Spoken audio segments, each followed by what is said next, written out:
나는 치유의 은사를 받지 않았어요. 근데 그냥 갈 때마다 그냥 내가 그냥 성령 기도에 갈 때마다 그냥 그것도 70, 80 그냥 아니 70, 80 썼으면요 골 아파요 당연히요. 아 무릎 아프고 허리 아파요 당연히. 아 그걸 그냥 와갖고 하느님이 그냥 신부님이 그냥 허리 아프니까 그냥 안수 좀 해달라고 그러면 그 나요 80년 동안 쓴 거를. 그럼 난 또 착하니까 해주긴 해줘요. 할머니 머리에 손을 얹고 아니 뭐 치유의 은사는 없으니까 머리에 손을 얹고 뭐라고 기도하냐면은 하느님 이 할머니 골이 아프답니다. 그래서 내가 눌러줘요. 우리 오홍진 신부님은 정말로 이 안수의 능력이 있으신 것 같아. 이쪽 쓰러진다 이쪽 100명 막 쓰러지고 막 이쪽 쓰러진다 2층 젊었을 땐 2층 쓰러졌는데 2층 막 쓰러지고 그랬대요 정말로. 근데 나는 그렇게 20년 동안 안수 기도를 했는데 쓰러진 사람이 한 명도 없어요. 아이 정말이에요 정말. 쓰러진 사람 한 명도 없어요. 그리고 내가 안수 기도를 하면 누르면 내가 느껴요. 내 손에서 아무것도 안 나가는 게 느껴요. 누르고 있으면 뭐가 나와야지 눌러줄 거 아니에요. 뭐가 나와야지. 그래서 내가 3년 전부터 안수 기도를 안 하는 거예요. 왜 안 하느냐면은 아무것도 안 나오는데 누르고 있는 나도 한심하고 또 아무것도 안 나오는데 머리 디미는 교우들도 불쌍하고. 그러니까 서로 편안하자 이거예요. 여러분들 북한에서 안 태어나고 남한에서 태어난 거 감사해요 안 감사해요? 북한은요 정말로 굶어 죽어요. 굶어 죽어요. 평양 근교만 빼놓고 나머지는 다 굶어 죽는다고 보시면 돼요. 이제 겨울이 시작되면은요 이 사람들 뗄감이 없어요. 석유 석탄이 없기 때문에.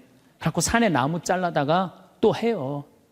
그리고 어떤 집은 작년에는요 그 뗄감조차도 없어서 밥도 못 해갖고 그대로 얼어 죽은 사람들도 많다는 거예요. 근데 우리는 얼마나 잘 먹고 잘 살아요. 감사해요 안 감사해요? 감사해요. 여러분들 후쿠시마에서 안 태어나고 대한민국에서 태어난 거 감사해 안 감사해? 그런데 왜 자살률이 세계 1위냔 말이야. 국민들이 욕심이 많아서. 욕심이. 이유는 딱 한 가지예요. 욕심이 너무 많아요. 대한민국 사람들 이 정도면 잘 사는데 왜 이렇게 욕심이 많은지 모르겠어요. 황창현 신부님의 행복 특강 지금 바로 시작하겠습니다. 영상이 마음에 드신다면 구독, 좋아요, 알림 설정 부탁드립니다. 영상 후반부에 요양병원 의사가 쓴 충격적인 양심 고백도 함께 들으시면 좋겠습니다. 참예수님, 반갑습니다.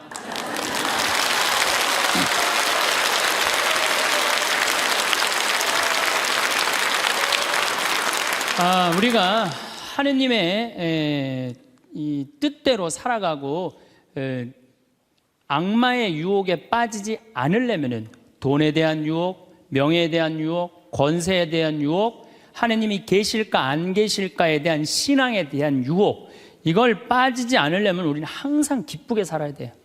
근데 기쁜 사람은 어떤 사람이 기쁘냐면 긍정적인 사람이 기뻐요. 또 어떤 사람이 기쁘냐 하면은 정말 마음을 욕심이 없는 사람이 기뻐요. 욕심이 꽉 차 있는 사람, 자식 출세하기를 바라는 사람, 돈을 많이 벌기를 바라는 사람, 그냥 높은 자리에 올라가기를 원하는 사람, 이런 욕심이 있는 사람들은요 기쁘지 않아요. 마음을 완전히 비우고 오늘 하루를 즐겁게 사는 사람. 여러분들 영어로 내가 좀 유식한 말을 영어로 선물이 뭐냐면은 프레젠트예요. 근데 오늘이라는 뜻도 영어로 프레젠트예요. 오늘은 하느님이 주신 선물이에요. 오늘은 과거, 지나간 과거 여러분들 묻지 마세요. 아무리 과거를 돌이키려고 해도 과거는 돌이킬 수가 없는 거예요. 과거에 연연하는 사람들 우울증에 걸려요. 그 다음에 미래에 대해서 미리 걱정하지 마세요. 여러분들이 아무리 걱정해봤자 여러분들이 걱정하는 게 95%는 일어나지 않을 거래요. 전혀 일어나지 않을 것에 쓸데없는 걱정을 하고 있는 거야. 제일 중요한 건 오늘을 즐겁게 사는 거야. 밥 3끼 먹고 눈 콧구멍 2개 있는 게 얼마나 여러분들 감사한 줄 아세요? 콧구멍이 얼마나 2개 있는 게 감사하냐면은 눈 2개 있는 것도 감사하지만 콧구멍 2개 있는 게 얼마나 감사하냐면은 이 콧구멍이요 숨을요 이 냄새를 맡는데요 한쪽만 4시간을 맡는 거예요. 그리고 4시간이 딱 지나고 나면 한쪽이 교대를 해요. 반대쪽이 냄새를 맡는 거예요. 만약에 김치찌개 동시에 2 콧구멍으로 다 맡으면 기절해. 그러니까 여러분이 콧구멍 2개 있는 것만 해도 얼마나 감사한 건지 몰라요. 지금 여기 손가락 10개, 발가락 10개 가지고 콧구멍 2개, 눈 2개 갖고 오신 분들은요, 무조건 기쁘게 살아야 된 의무가 있는 분들이에요. 하나님이 다 주신 거예요. 자, 그리고 난 다음에 우리가 유혹에 빠지지 말려면 끊임없이 기도해야 돼. 하느님께서 우리 이제까지 살아오면서 여러분들 은총 너무 많이 주셨어요. 은혜 너무 많이 주셨어요.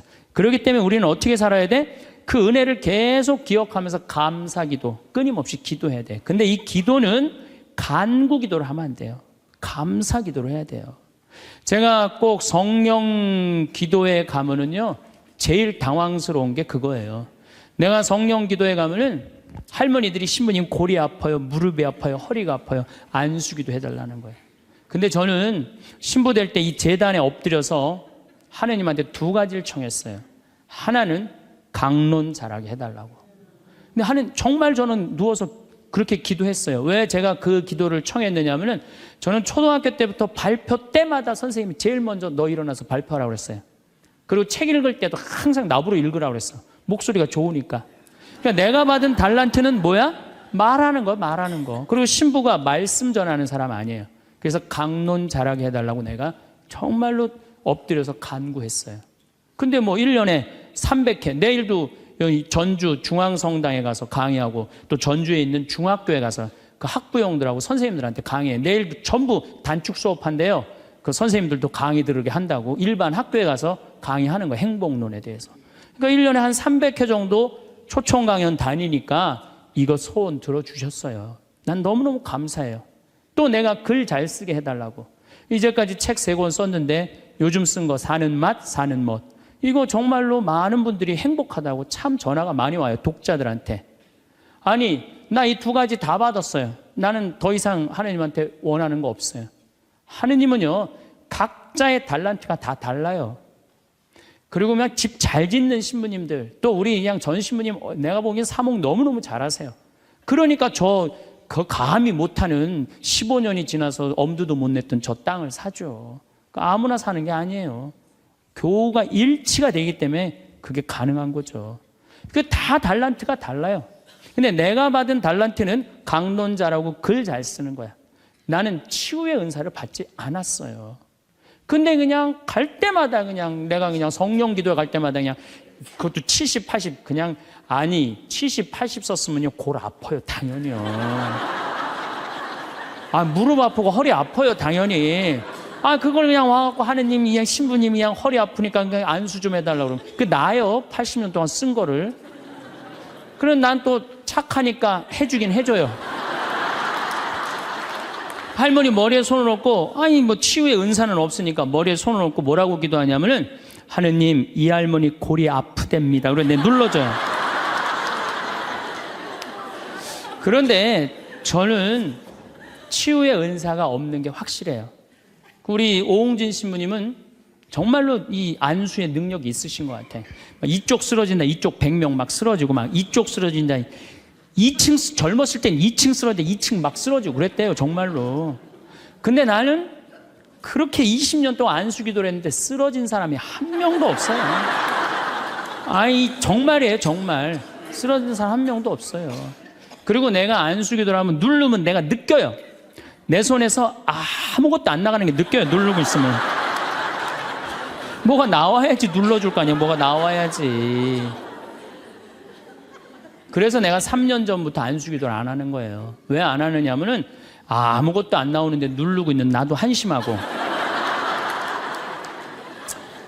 또 아무것도 안 나오는데 머리 디미는 교우들도 불쌍하고.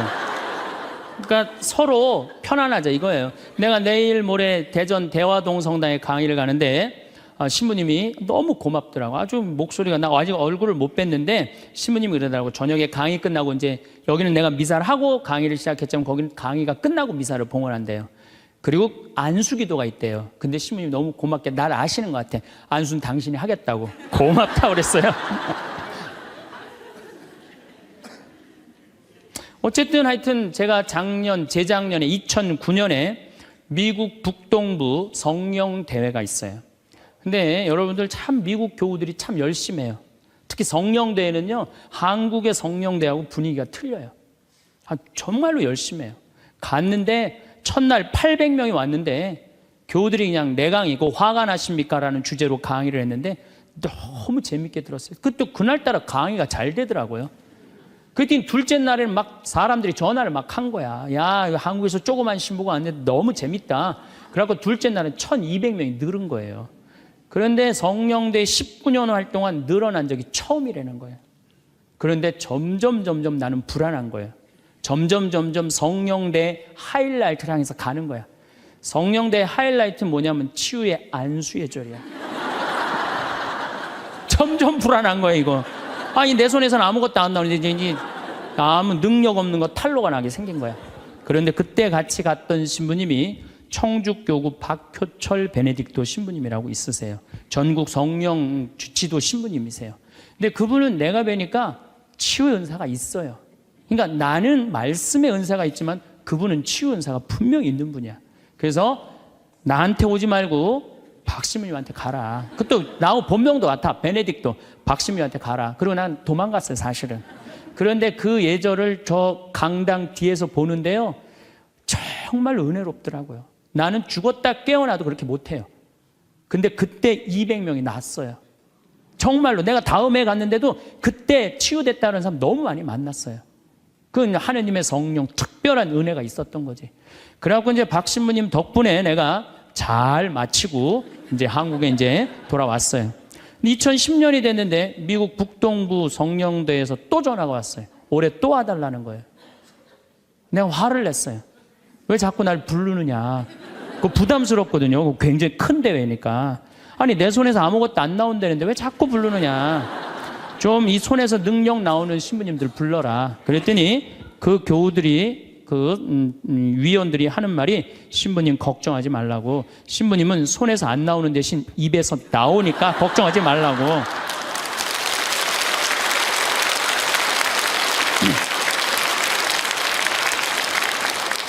아, 그러느냐? 그렇다면 내가 가겠다. 그리고 이제 작년에 내가 또 북동부 성령대를 갔어요. 갔는데 그때 같이 갔던 신부님은 누구냐면은 우리 수원교구의 한연음 다니엘 신부님이 같이 갔어요. 이분 또 만만치 않게 영적으로 깊은 분이잖아요. 근데 이제 신부님이 먼저 강의를 가는데 갑자기 내 앞에 무릎을 꿇는 거예요. 나한테 안수기도를 해달라는 거예요. 아니, 내가 새카만 후배고 정말 내가 존경하는 선배 신부님이에요. 근데 갑자기 무릎을 꿇더니 나한테 안수기도를 해달라는 거예요. 아니, 내가 교우도 안 해주는 판국에, 아니, 하느님하고 성모님한테 정말 완전히 미쳐갖고 오로지 기도만 하는 신부님, 그분 성소하고 성물도가 너덜너덜해요. 같이 들어. 내 성소도 깨끗하고 성물도도 깨끗한데 내 거는. 그래서 내가 신부님한테 그래서 신부님, 저한테 안수기도 받으실 필요 없으시다. 신부님 같이 이렇게 영적으로 깊으신 분이 나같이 이렇게 어린 후배 신부한테 뭐하러 받느냐. 그냥 들어가셔라. 근데 신부님이 하시는 말씀이 나는 황 신부한테 기적을 바라는 게 아니다. 사제의 축복을 받고 싶다. 또 이거 또 어떻게 안 해줄 수가 있어? 그래서 그냥 떨리는 마음으로 신부님 머리에 손을 얹었어요. 근데 내가 깜짝 놀랐어요. 이게 내 손에서 안 나오다 보니까 신부님 머리에서 나오더라고.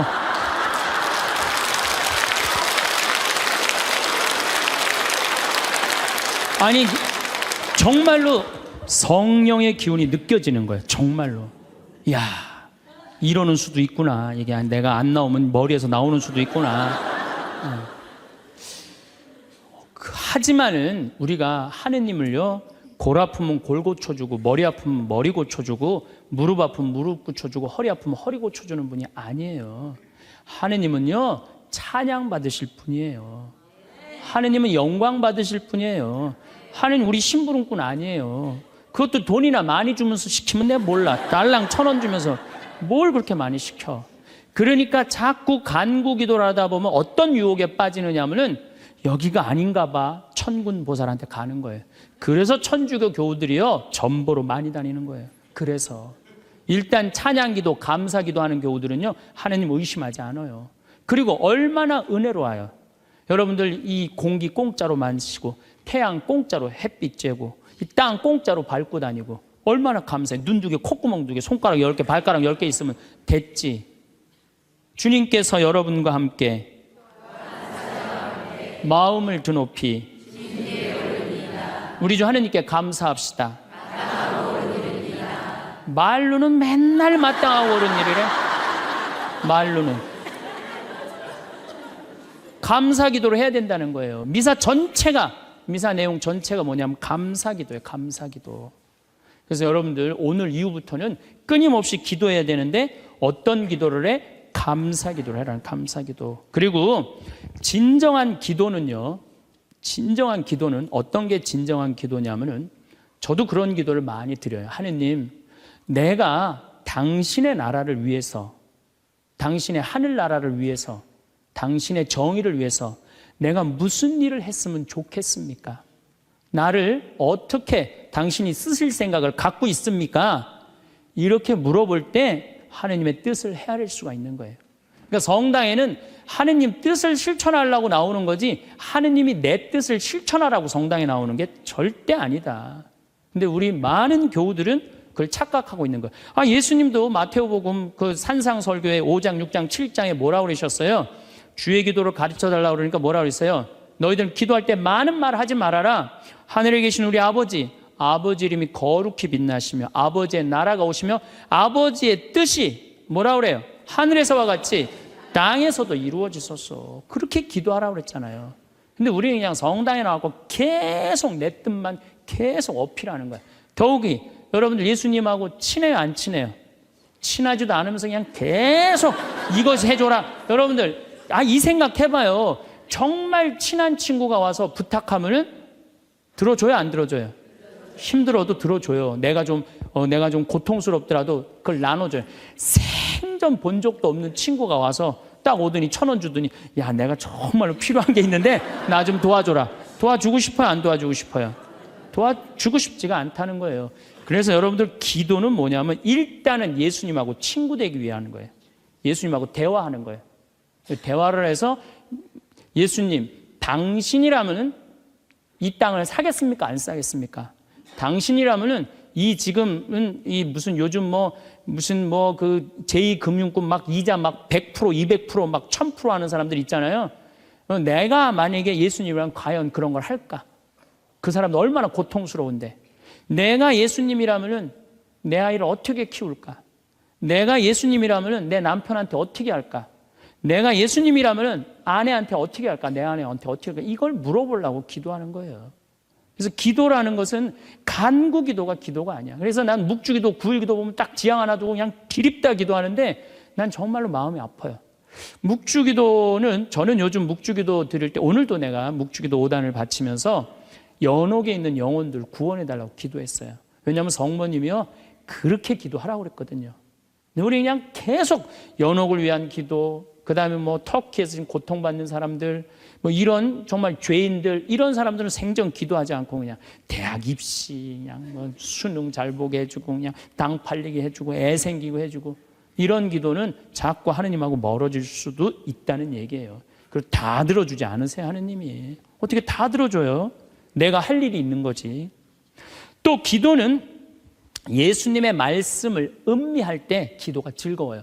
예수님 묵상할 게 너무 많지 않아요? 예수님에 대해서 나는 예수님 말씀 중에 내 눈 속에 있는 들보는 보지 못하면서 남의 눈에 있는 티끌을 빼주려고 그러느냐. 자기 눈에는 들보는 못 보고 남의 눈에 티끌. 이거 내가 살아오면서 나도 그렇겠지만은 정말로 많이 봐요, 우리가. 그래서 나의 잘못, 나의 험, 나의 약점, 이거를 항상 볼 수 있도록 노력해야 되는데 우린 그런 걸 안 해요. 예수님 말씀 틀린 말 하나도 없어요. 사람이 안식을 위해서 있는 것이 아니라 안식일이 사람을 위해서 있는 것이다. 이것도 얼마나 멋있어요. 저는 요즘 오늘 국회 통과했다고 그러더라고요. FTA. 근데 난 판단이 안 서요. 왜냐하면 이거 FTA 누가 시작했냐면 노무현 대통령이 시작했어요. 그때는 한나라당이 쌍수를 들고 반대했어요. 그때는 이번에는 이명박 대통령 FTA 하니까 이번 민주당이 쌍수를 들고 반대했어. 나는 누가 옳은지 구분이 안 돼. 그러니까 믿음이 안 가는 거예요. 믿음이 안 가는 거예요. 나는 정말로 사람을 위한 일이 뭔가, 예수님이 과연 어떤 의미에서 이런 말씀을 했는가, 참 묵상할 거리가 너무 많죠. 또 너희들 무엇을 먹을까, 무엇을 입을까, 무엇을 마실까 걱정하지 말아라. 하늘에 나는 새도 다 먹여줄 거다. 그리고 내일을 걱정하지 마라. 내일 걱정은 내일이 할 것이다. 그날 고생은 그날로 충분하다. 여러분들 오늘 하루 종일 일하고 여기 오신 분들 많으시죠? 얼마나 피곤해. 가서 씻고 누워서 그냥 쉬고 싶은데 여기까지 온 분 예수님, 내가 지금 예수님 이 자리에 있으면은 이 말 하고도 남았을 것 같아. 너희도 오늘 고생으로 충분한데 내일 걱정하지 말아라. 내가 다 알아서 해줄게. 예수님 분명히 그랬을 거예요. 이 말씀을 내 마음 안에 살아 움직일 때 여러분들은 진리가 너희를 자유롭게 하리라 처럼 정말로 자유롭게 살 수 있어. 근데 예수님 말씀이 하나도 없어. 그냥 성서 하나 붙잡고 하루 종일 묵상해 본 적도 없고 일주일 내내 묵상해 본 적도 없어. 그냥 성서를 읽은 적도 없어. 그러면은 여러분들은 기도가 어려운 거예요. 점점 기도하는 방법을 잃어버리는 거예요. 고생하며 무거운 짐을 진 너희는 모두 나에게 오라. 내가 너희에게 안식을 주겠다. 얼마나 내 멍에는 가볍다. 얼마나 좋아요. 예수님 말씀을 가만히 묵상해 보면은요, 다 위로의 말이야. 내가 너를 너무 사랑하니까 걱정하지 마라. 내가 있는데 뭐가 그렇게 걱정이 많으냐. 전부 그런 내용이에요. 함께 하겠다. 내가 너희와 함께 하겠다. 나는 너를 이제 종이라 부르지 않고 뭐라고 부르겠다? 벗이라고 부르겠다. 예수님 행하신 행적을 봐요. 가난한 사람, 팔 하나 없는 사람, 눈 먼 사람, 귀 먼 사람, 나병으로 고생하는 사람, 또 죄 속에 있는 죄녀, 창녀, 가늠한 여인, 이 세상에 오셔서 그런 버림받고 고통받는 이들 속에서 사시다 가셨잖아요.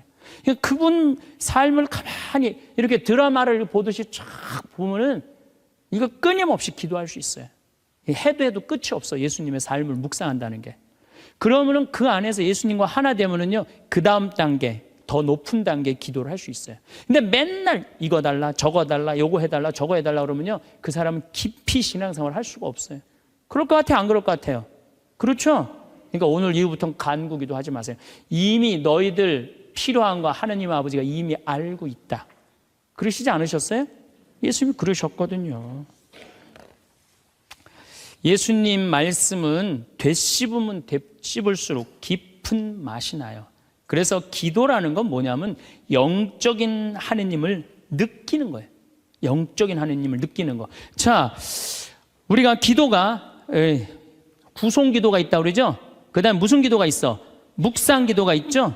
그 다음에 무슨 기도가 있냐면 관상 기도가 있어. 관상 기도. 그 다음에 이제 어려운 단계로 넘어가면 일치의 기도가 있어요.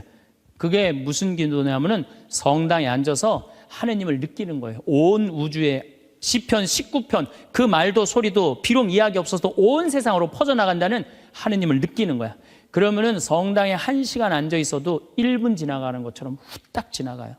어떨 때는 3시간도 후딱 지나가요. 하느님을 느끼는 거냐. 말씀이 이제 넘어서서는 온 우주에 꽉 차 있는 하느님을 느끼는, 살아있는 현존하시는 하느님을 느끼는 거야. 그런 하느님을 느끼다 보면은 이제 성인들이 이제 그 다음에는 어느 단계로 가요? 탈원 상태 가는 거. 온전히 하느님을 느끼는, 희열을 느끼는 거죠. 세상 아무것도 필요 없어. 돈도 명예도 권세도 아무것도 필요 없어. 내 하느님만 내 안에 살아있다면 모든 게 행복한 거야. 그래서 끊임없이 기도하면은 악마의 유혹에 넘어가지 않는다는 거예요.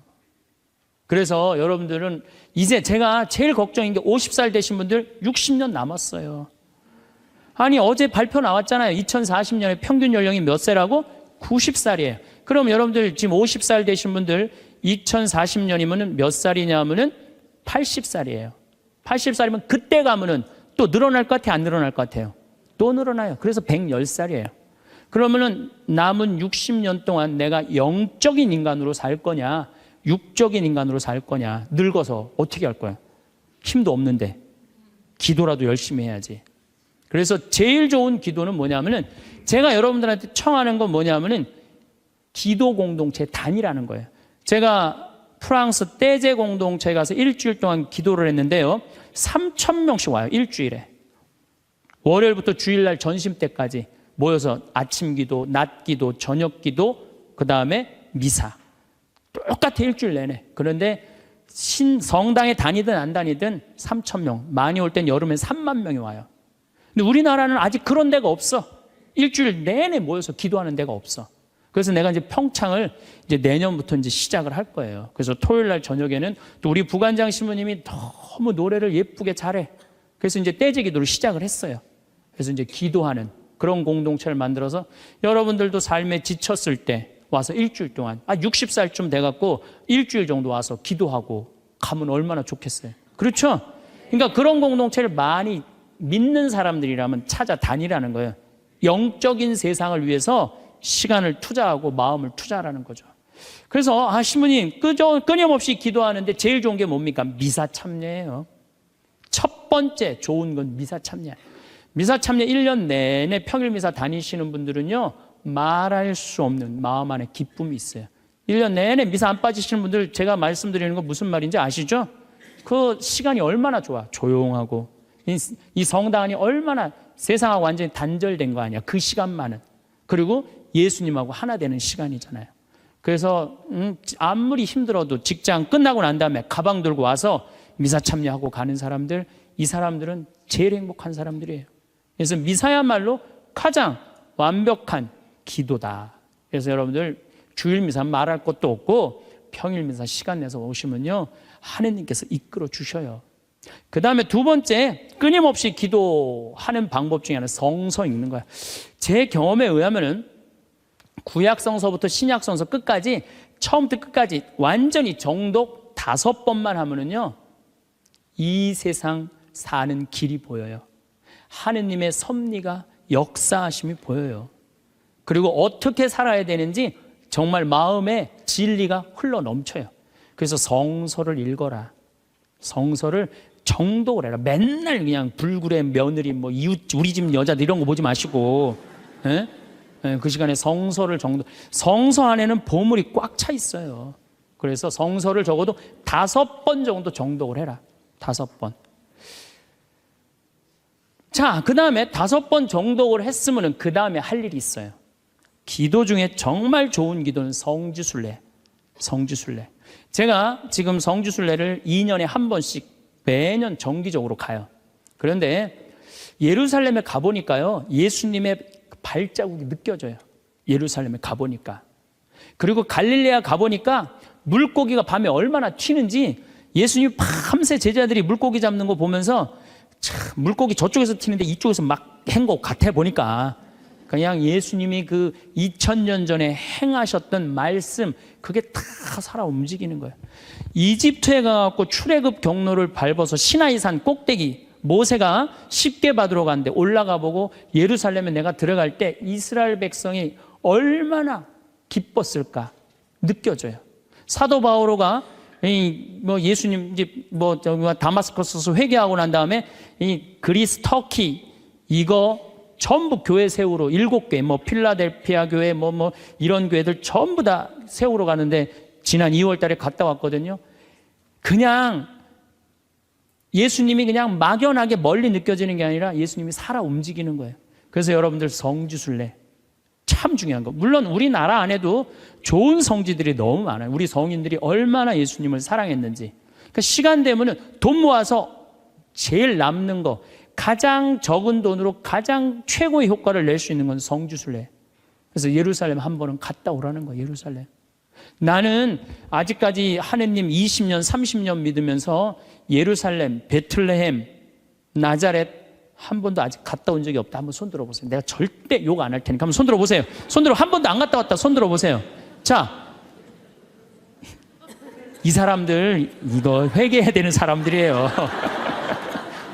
자, 여러분들 이 세상에 한 번 오셨어. 내가 하느님을 믿어. 하느님을 믿는데 예수님이 활동하고 가신데 한 번 좀 가보고 싶지 않아요? 그럼 지금부터 개 모으세요. 개 모으셔갖고, 나는 우리 여의도 순복음교회가 한 번 거기 성주순례를 갔는데 몇 명이, 한 3,000명이 갔다. 3,000명. 3,000명이. 여러분들도 우리 능평성당 내가 있을 때 어른들 700명 갔잖아요. 한번 한 2년 개 모아갖고 우리 전신부님이랑 한번 1,000명 한번 쫙 한번 가봐요. 그럼 아마 일대 너무 은혜를 많이 받을 거예요. 그 은혜는 마치 이스라엘 백성이 에집트를 200만 명이 뭐 200명 그건 뻥이겠지만은 어쨌든 하여튼 가듯이 그런 뜨거움을 아마 느끼실 거예요. 저는 그래서 우리가 끊임없이 기도하는데 정말 좋은 거는 성지순례다. 돈 모아서 성지순례 가라. 다시 한번 말씀드리지만 재물은 쓴 것만 재물이에요. 쓴 것만 내 재물이에요. 제가 지난번에 산호세 강의를 갔는데 나를 비행기장에 데려다 준 자매가 하나 있어요. 친구가 5억을 떼어먹고 갔대요. 재산이 싹 날아갔대요. 근데 유일하게 자기가 아깝지 않았던 거, 성지순례 간 것만 아깝지 않더래요. 그거 갔다 오기를 얼마나 잘했는지, 성지순례 때마다 갔다 온 게 그것만 자기 마음 안에 살아 움직이더래요. 여러분들도 나중에 이 돈 저 돈 떼어먹고 땅 치고 통곡하지 말고 미리 지금 돈 모아서 성지순례 갔다 오십시오. 그리고 묵주기도 우리가 가장 쉽게 할 수 있는 기도예요. 누워서도 할 수 있고, 뭐 반신욕하면서도 할 수 있고, 걸어가면서도 할 수 있고.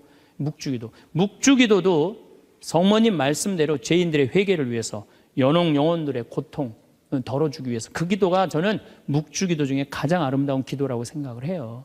그래서 우리의 기도를 불쌍한 영혼들이 많이 기다리고 있으니까 그런 지향을 두고 그냥 수능 잘 보게 해주고 애 생기게 해주고 월세 나가게 해주고 땅 팔리게 해주고 그런 기도하지 마시고, 이렇게 끊임없이 기도하는 사람은요 악마의 유혹에 빠질 시간이 있겠어요 없겠어요? 당연히 없어요. 당연히. 자, 그 다음에 어떤 처지에서든 감사하여라. 감사하는 사람 또 유혹에 안 빠져요. 여러분들 북한에서 안 태어나고 남한에서 태어난 거 감사해요 안 감사해요? 북한은요 정말로 굶어 죽어요. 평양 근교만 빼놓고 나머지는 다 굶어 죽는다고 보시면 돼요. 이제 겨울이 시작되면은요 이 사람들 땔감이 없어요. 석유 석탄이 없기 때문에. 그래서 산에 나무 잘라다가 또 해요. 그리고 어떤 집은 작년에는요 그 땔감조차도 없어서 밥도 못 해갖고 그대로 얼어 죽은 사람들도 많다는 거예요. 근데 우리는 얼마나 잘 먹고 잘 살아요. 감사해요 안 감사해요? 감사해요. 여러분들 후쿠시마에서 안 태어나고 대한민국에서 태어난 거 감사해 안 감사해? 이거 여러분들 깊이 묵상해야 돼요. 왜냐하면 일본은 1년에 지진이 5,000번 일어나요. 5,000번. 하루에 15번 일어나요. 더 놀라운 거는 이번 12월 1월 달에 지진이 또 일어난다는 게 지금 감지가 된다는 거예요. 일어날지 안 일어날지 모르겠지만은 일본 사람들은요 너무 불안한 거예요. 근데 우리나라는 지진이 1년에 몇 번 일어나는 줄 아세요? 15번 정도 일어나요. 근데 이 중에 지진의 강도가 2.7에서 3.2예요. 보통 일어나는지 안 일어나는지도 모를 정도예요. 근데 일본은 막 일어나면 4.0만 넘어가면요 정말 천둥 소리 얼마나 불안한지 몰라요. 나는 그걸 경험을 했어요. 지진이라는 게 무시무시해요. 근데 우리는 아무런 그런 게 없이 살잖아요. 이번에 이 터키 지진 일어났죠? 지진 일어났는데 여진이라고 그래요. 한 번 꽝 하고 난 다음에 계속 흔들리는 게 1,500번 일어나는 거. 1,500번. 근데 우리는 얼마나 행복한 나라에서 살아. 그런데 왜 자살률이 세계 1위냔 말이야. 국민들이 욕심이 많아서. 욕심이. 이유는 딱 한 가지예요. 욕심이 너무 많아요. 대한민국 사람들 이 정도면 잘 사는데 왜 이렇게 욕심이 많은지 모르겠어요. 여러분들 그 한국처럼 잘 먹고 잘 사는 나라가 없어요. 여러분들 이탈리아라는 나라 잘 살아 못 살아요? 잘 살죠? 그런데 이탈리아가 우리나라가 경제력은 세계 13위지만은 소비 지수는 7위예요. 7위. 정말 잘 먹고 잘 사는 나라가 우리예요. 내가 뭐 예전에 방송에도 한번 말씀드렸지만 우리나라 갈비집에 가보면요 진짜 잘 먹어요. 갈비 막 먹으러 가면은요 막 이렇게 한 상 반찬 나와요. 그냥 그 계란찜, 그 다음에 무슨 뭐 단호박 삶은 거, 메추리알, 뭐 그 다음에 무슨 뭐 사라다, 무슨 야채 사라다, 국물 김치, 뭐 별게 다 나와요. 그 다음에 파란 국수 말아서 나와요. 그리고 4명이 하면 4인분 시켜요. 4인분 시키면 그냥 배가 빵빵해. 한국 사람들은 배 빵빵하면 안 돼. 갈비집에 가고 배 터질 때까지 먹어야 2인분 더 시켜요. 더 시켜서 먹고 난 다음에 그래도 우린 분이 안 풀려. 그냥 아줌마가 하나 쓱 나와서 이렇게 물어봐요. 냉면을 먹을래? 된장찌개를 먹을래? 그냥 그거 먹고 커피 공짜로 먹는 나라가 어디 있어요? 잘 먹어요. 횟집도 마찬가지예요. 횟집도 일본에 갖고 내가 회 정식 시켰는데 회가 딱 2점 나왔어요. 이게 맛백인가 보다 그러고 홀딱 먹었어요. 아무리 기다려도 회가 안 나와요. 왜 안 나오냐니까 그게 다라는 거예요. 우리나라는 횟집에 가면 뭐부터 나와요? 씻기다시 나오죠? 개불, 멍게, 해삼, 전복, 낙지, 꽁치 소금에 구운 거, 미역국, 조개탕, 별게 다 나와요. 그리고 그냥 또 회가 나오면 그냥 한 50점 나와요. 배는 꽉 찼는데 50점이 또 나와. 어떻게? 먹는 방법이 있어요. 상추에다가 회를 올려요. 그 다음에 마늘하고 고추하고 된장을 찍어갖고 상추를 동그랗게 말아요. 그 다음에 목구멍으로 밀어 넣는 거예요. 보면 계속 목구멍까지 찼어. 그래도 분이 안 풀려. 어떻게 하느냐면은 매운탕 또 시켜 밥 한 그릇 또 해갖고. 그런데도 왜 자살률이 세계 1위냔 말이에요. 왜 15,400명이 죽냔 말이에요. 1년에 하루에 42명씩 자살을 하냔 말이에요. 왜? 1시간에 2명씩 지금 뛰어내려서 죽고 있어요. 우리나라에. 욕심이 너무 많아서 그래요. 이 정도면 잘 살지 않아요? 이 정도면 잘 살지 않아요? 여러분들, 우리 여기 할머니들 1959년에 우리나라가 UN 120개 국가 중에 GNP가 몇 위였느냐면 119위였어요. 1959년에. 꼴등이야, 꼴등. 그때는 정말로 똥구멍이 찢어지게 가난하게 살았어요. 똥구멍이. 다시 한번 똥구멍 찢어지는 거 얘기해 드릴게요. 9월에 추수하면 2월에 먹을 게 떨어져요. 보리는 5월에 피는데. 그러면 그냥 무슨 칡해서 먹고 쑥해서 먹고, 그것도 안 되면 4월 달에 소나무 속껍질 벗겨요. 햇빛에 말려갖고 갈아갖고 쌀은 요만큼, 소나무 껍질은 이만큼. 그러니까 밥을 져서 먹으면 등짝에 붙었던 배가 쑥 나와요. 얼마나 좋아. 근데 문제는 이 섬유질은 소화가 안 돼요. 수분만 빠지고 다시 딱딱하게 대장에 가서 돌덩어리가 되는 거야. 똥을 넣으면 부드러운 똥이 나오는 게 아니야. 이 돌덩어리가 나오는 거야. 그러니까 이 돌덩어리를 빼내니 집집마다 뒷간에서 똥구멍 찢어지는 소리가 그냥 이 집 저 집에서 막 나는 거예요. 그게 1959년에 있었던 일이에요. 1959년. 그런데 불과 60년 만에 이렇게 잘 살 수가 없어요. 이렇게 잘 살 수가 없어요. 여러분들, 저는 요즘 그리스 보면서요, 정말로 내가 대한민국 사람이라는 게 얼마나 자랑스러운지 몰라요. 그리스라는 나라는 지금 BC 526조예요. BC 526조. 그런데 이거 그리스라는 나라, 우리나라보다 훨씬 못 살아요. 우리나라보다 30이야. 경제 규모가 3분의 1밖에 안 되는 나라예요. 그리스라는 나라가. 그런데 이 나라가 전부 빚 갖고 사는 거, 빚 갖고. 애 셋 낳으면 일 안 해도 돼. 애 셋 낳으면 다 우유값까지 다 나와요. 양육비 다 나와. 대학 들어가갖고 뭐 3년, 4년, 뭐 1학년 다니다가 2학년 다니기 싫어하고 10년 후에 들어가면 그때도 공짜야. 끝날 때까지 공짜예요. 뭐 갖고? 빚 갖고. 그래갖고 좀 이제 이 빚이 이렇게 나라 빚이 많으니 허리띠 좀 졸라 매자 그랬더니 내 연금은 못 깎는다. 맨날 데모하는 거예요.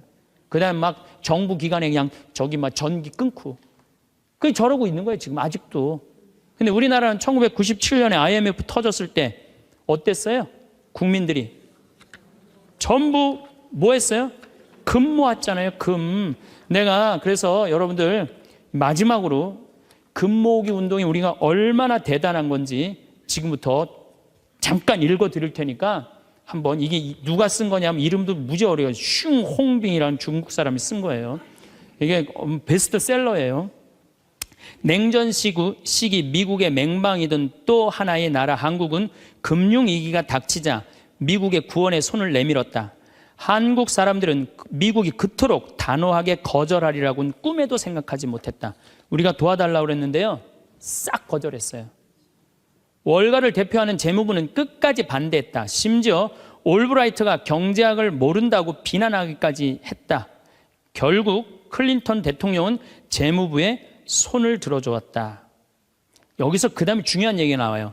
재무장관 로버트 루빈이 보기에 이번 위기야말로 한국 경제의 빗장을 열어젖힐 절호의 기회다.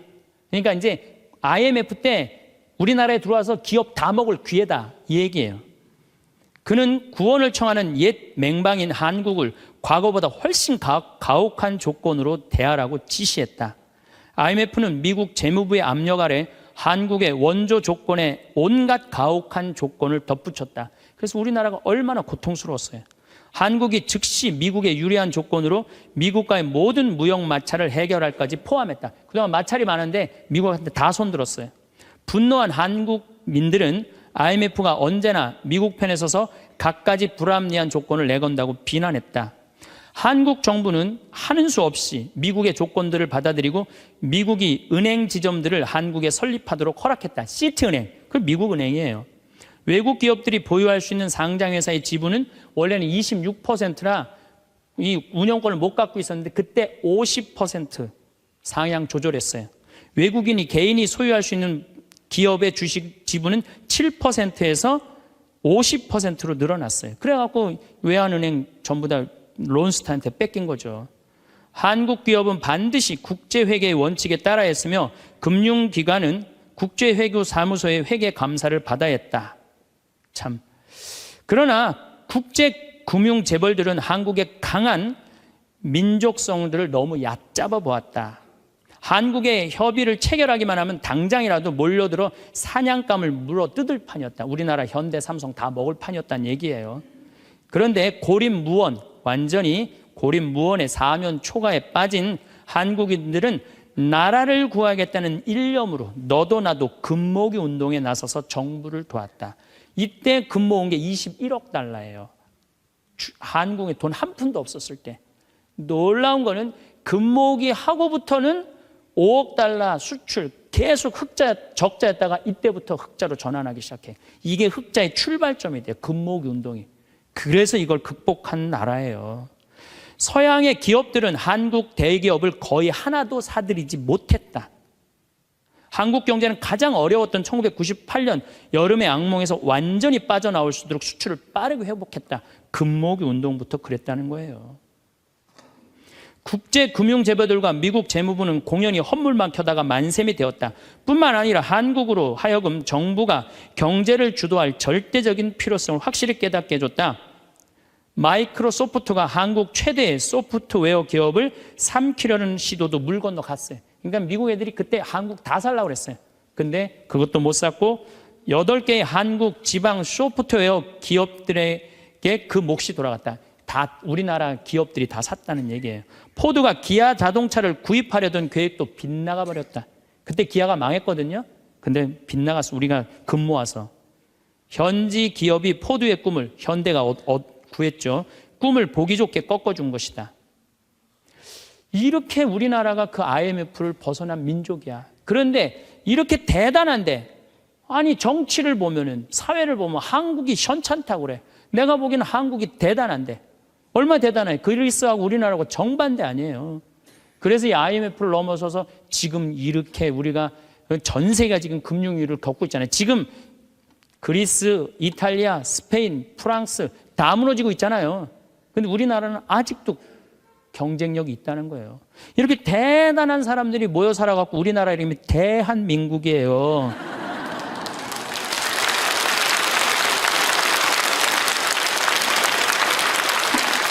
아니 그럼 이렇게 기가 막힌 나라에 살면서 국민들이 감사해야 될 거 아니야.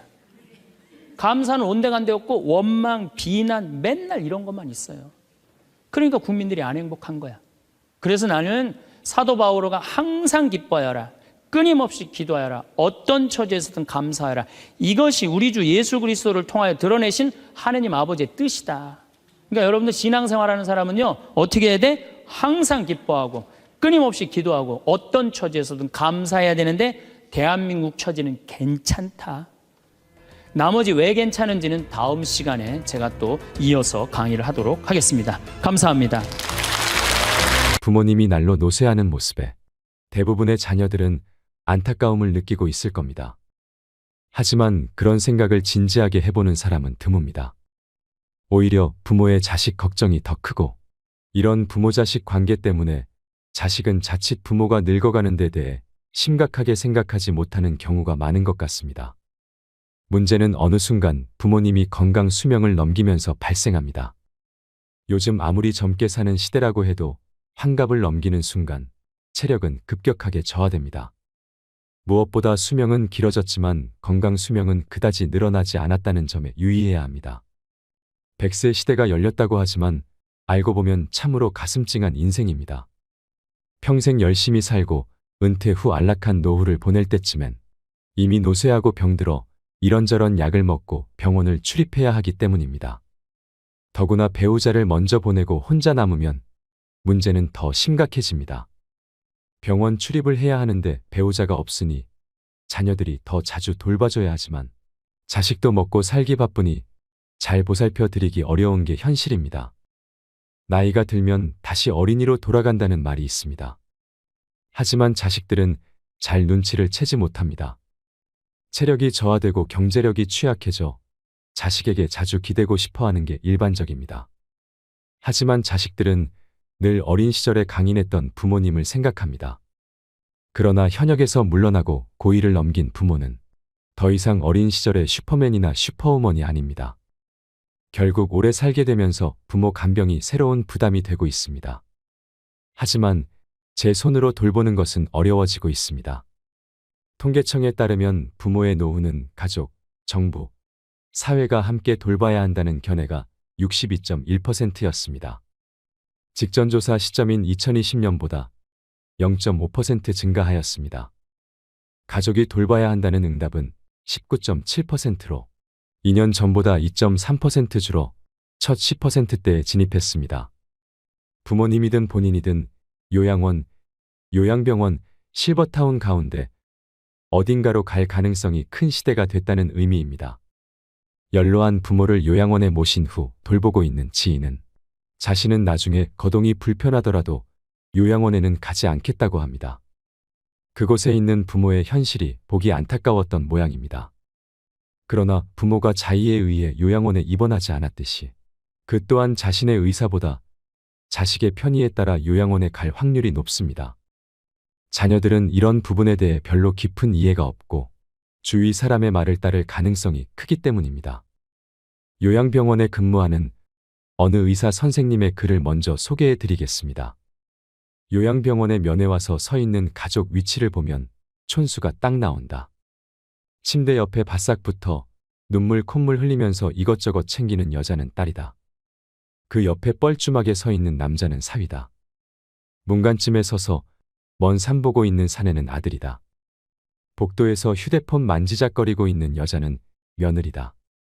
요양병원에 장기 입원하고 있는 부모를 그래도 이따금씩 찾아가서 살뜰히 보살피며 준비해온 밥이며 반찬이며 떠먹이는 자식은 딸이다. 아들놈들은 침대 모서리에 잠시 걸터앉아 딸이 사다 놓은 음료수 하나 까먹고 이내 사라진다.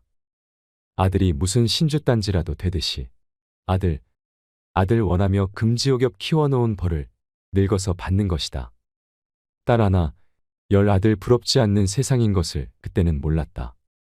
오늘도 우리의 미래가 될 수많은 그들이 창살 없는 감옥에서 의미 없는 삶을 연명하며 희망 없는 하루하루를 보내고 있다. 그들도 자신의 말로가 그렇게 될 줄은 전혀 몰랐을 것이다. 자신과는 절대 상관이 없는 이야기라고 믿고 싶겠지만 그것은 희망사항일 뿐 결코 남의 이야기가 아니다. 우리는 나이가 들고 서서히 정신이 빠져나가면 어린애처럼 속이 없어지고 결국 원하건 원치 않건 자식이 있건 없건 마누라나 남편이 있건 없건 돈이 있건 없건 잘 살았건 잘못 살았건 세상 감투를 썼건 못 썼건 잘났건 못났건 대부분 요양원이나 요양병원에서 생의 마지막을 보내게 된다. 그곳은 자기가 가고 싶다고 해서 갈 수 있는 것도 가기 싫다고 해서 안 가는 곳도 아니다. 늙고 병들고 정신이 혼미해져서 자식들과의 대화가 단절되기 시작하면 갈 곳은 그곳밖에 없다. 산 사람들은 살아야 하니까 두고 보면 안다. 그래도 어쩌랴. 내 정신 가지고 사는 동안에라도 맛있는 거 먹고 가고 싶은 곳 가보고 보고 싶은 것 보고 하고 싶은 것 하면서 즐겁고 재미있게 살아야지. 기적 같은 세상을 헛되이 보낼 수는 없지 않겠는가. 부모가 마음과 다른 말을 하시는 건 자녀가 걱정할까 봐입니다. 자녀가 부모의 그런 말씀을 믿으려 하는 건 부모보다 자신을 먼저 생각해서입니다. 이것이 자식입니다. 나 역시 자녀에겐 그런 부모입니다. 하지만 부모님에게 조금만 더 관심을 가져주세요. 아프신 데는 없으세요? 늙으면 다 아프지. 지낼만은 해. 부모님의 몸 상태 변화를 잘 관찰하세요. 식사를 잘 씹으시는지, 허리가 더 굽은 것은 아닌지, 지속적인 통증이 있으신 건 아닌지, 말귀가 어두워진 것은 아닌지, 잘 하시던 일을 최근 들어 어려워하시지는 않은지, 설령 문제 해결이 어렵더라도 자녀의 관심은 따뜻한 위로가 됩니다. 또 나이가 들면 죽어야지 이렇게 말씀하시는데 연세가 많은 부모님도 죽음은 무섭습니다. 죽음은 나이와 상관없이 누구나 무섭습니다. 연명 치료를 원치 않는다면 가족이 함께 사전의료의향서를 작성하세요. 살고 죽는 것으로 헤어지는 것이 아닌 죽음으로 다시 만나는 것, 죽음을 맞이하는 그 순간, 다시 만나자는 가족의 말은 큰 위안이 될 것입니다. 부모님은 늘 괜찮다고 하시지만 면회 온 손주에게 줄 용돈이 없어서, 줄 간식이 없어서 속상해 하시고, 또 엄마를 보러 온 아들에게 마지막으로 엄마로서 밥 한 끼 해주지 못하는 것을 너무 안타까워 하십니다. 가끔 전화해서 엄마라고 불러주세요. 이러나 저러나 자녀의 목소리를 들어야 안심하시는 것이 부모니까요. 어느 한 어머니가 자식들에게 쓴 편지를 읽어드리겠습니다. 요양원에 나를 보낼 자식에게. 가족들은 요양원 생활을 하겠다는 내 생각에 반대할지도 모른다. 그러나 대부분의 우리 세대들이 그리 생각하는 것처럼 나도 가족들의 짐이 되고 싶지 않다. 그렇게 해야 내 마음이 편할 것 같다. 그래서 몸은 가라앉아도 정신이 양호하다면 내 스스로 요양원을 찾을 것이다. 하지만 알츠하이머 병 등으로 그런 판단조차 할 수 없는 때가 온다면 그때 나를 요양원으로 보내라고 이 글을 통해 부탁하련다. 얘들아, 나의 뇌가 나와 너희들을 내 기억에서 밀어냈을 때 나를 요양원으로 보내다오. 우리 엄마는 그림 그리기를 좋아하니 펜과 종이를 늘 마련해 주세요. 낙지는 못 드세요 등등. 내가 좋아하는 것과 싫어하는 것을 그곳 사람들에게 미리 알려주렴. 간간히 내게 찾아와서 너희를 보게 해다오. 낯선 사람 보듯 누구세요 하더라도 내 마음속 깊은 어딘가에서 너희를 알아보고 기뻐할지 모른단다. 행복했던 시절 이야기를 들려주거나 사진을 보여주렴. 비록 내가 먼 곳으로 눈을 돌린다 해도 내 영혼 어딘가에서 알아보고 즐거워할지 누가 아니. 여러분은 이 글을 읽고 어떤 마음이 드셨나요? 우리 세대가 20대, 30대였을 때 노부모는 당연히 자식이 모셔야 한다고 생각하는 사람이 많았습니다. 그러나 지금은 자식들에게 짐이 된다며 부양을 원하지도 기대하지도 않습니다. 게다가 포기할 것이 많다며 힘들어하는 30을 훌쩍 넘긴 자식들의 부양까지 감당해야 하는 안타까운 낀 세대이기도 합니다. 반면 자식 세대는 부모 부양의 책임을 크게 느끼지 못하고 있습니다. 요양원에서 근무하던 지인의 말로는 요양원에 입소한 각자의 사연은 달랐지만 요양원에 들어오는 순간 바깥 세계와 단절되는 건 모두가 같았다고 합니다. 면회와 외출엔 아무런 제한이 없었지만 찾아오는 이도 나가는 이도 거의 없었답니다. 노인 27명 가운데 한두 명만이 가족이 일주일에 한두 번 찾아와 10분 남짓 머물다 가고 나머지 노인들은 명절에만 겨우 가족의 얼굴을 볼 수 있었다고 합니다. 요양원에 자발적으로 입소한 분들 역시 마찬가지라고 합니다. 자신의 모습이 초라해 스스로 세상과 단절하는 분들도 많다고 합니다. 평균 수명이 늘다 보니 노인 문제가 심각해졌습니다. 요양시설에 부모님 모시면 불효인가요? 이런 생각도 드실 겁니다. 치매에 걸린 부모님을 모시는 문제로 고심하고 있는 분의 사연을 들려드리겠습니다. 언제나 제 유년 시절 기억 속에 포근하고 유쾌한 모습으로 남아있는 어머니. 그런 어머니가 치매에 덫에 걸리신 지 벌써 2년째입니다. 제 나이 59살, 어머니는 벌써 80대시니 무리도 아니지요.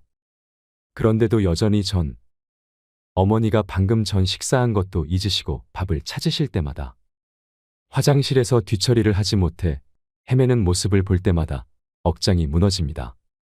어머니를 돌보는 일을 저보다 더 많이 하게 되는 아내를 볼 면목도 없습니다. 이제 어머니도 아내도 모두 노인인데 얼마나 지치겠습니까? 결국 얼마 전 장남인 제가 5 동생을 모았습니다. 무거운 마음으로 요양병원 얘기를 꺼냈죠. 다들 말이 없더군요. 내심 제가 계속 어머니를 모시길 바라는 눈치였어요.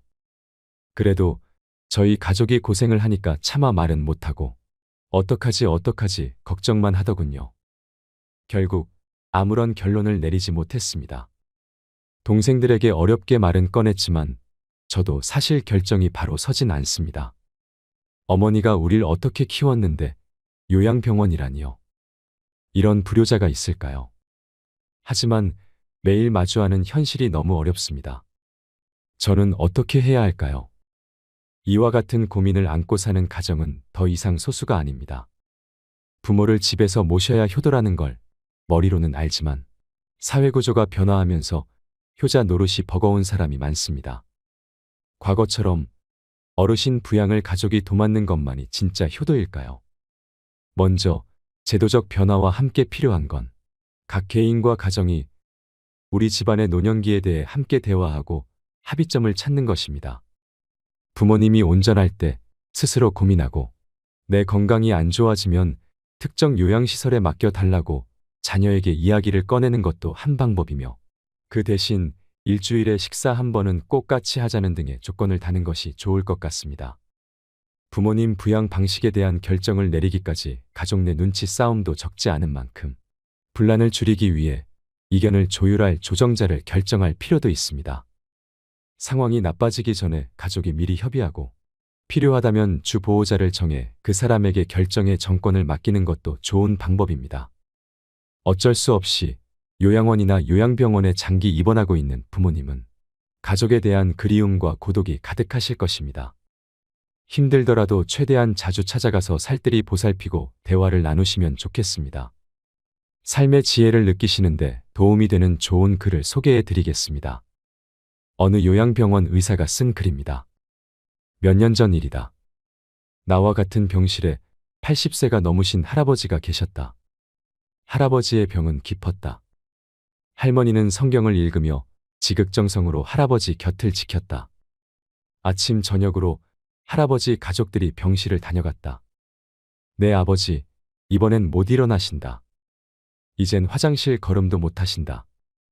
조금 전에도 의사가 호스로 오줌 빼주고 갔다. 할머니는 눈물을 글썽이며 아들에게 말했다. 아들은 아무 말이 없었다. 그날 저녁 할아버지 막내딸이 병실로 찾아왔다. 지방에서 올라온 막내딸은 할아버지 손을 잡고 한참을 울었다. 할아버지는 말이 없었다. 막내딸은 3일 동안 할머니와 함께 병실에서 잠을 잤다. 아빠, 나 이제 가봐야 하거든. 아빠하고 같이 있고 싶은데 그럴 수가 없어. 김서방 출근도 시켜야 하고 아이들 학교도 보내야 해.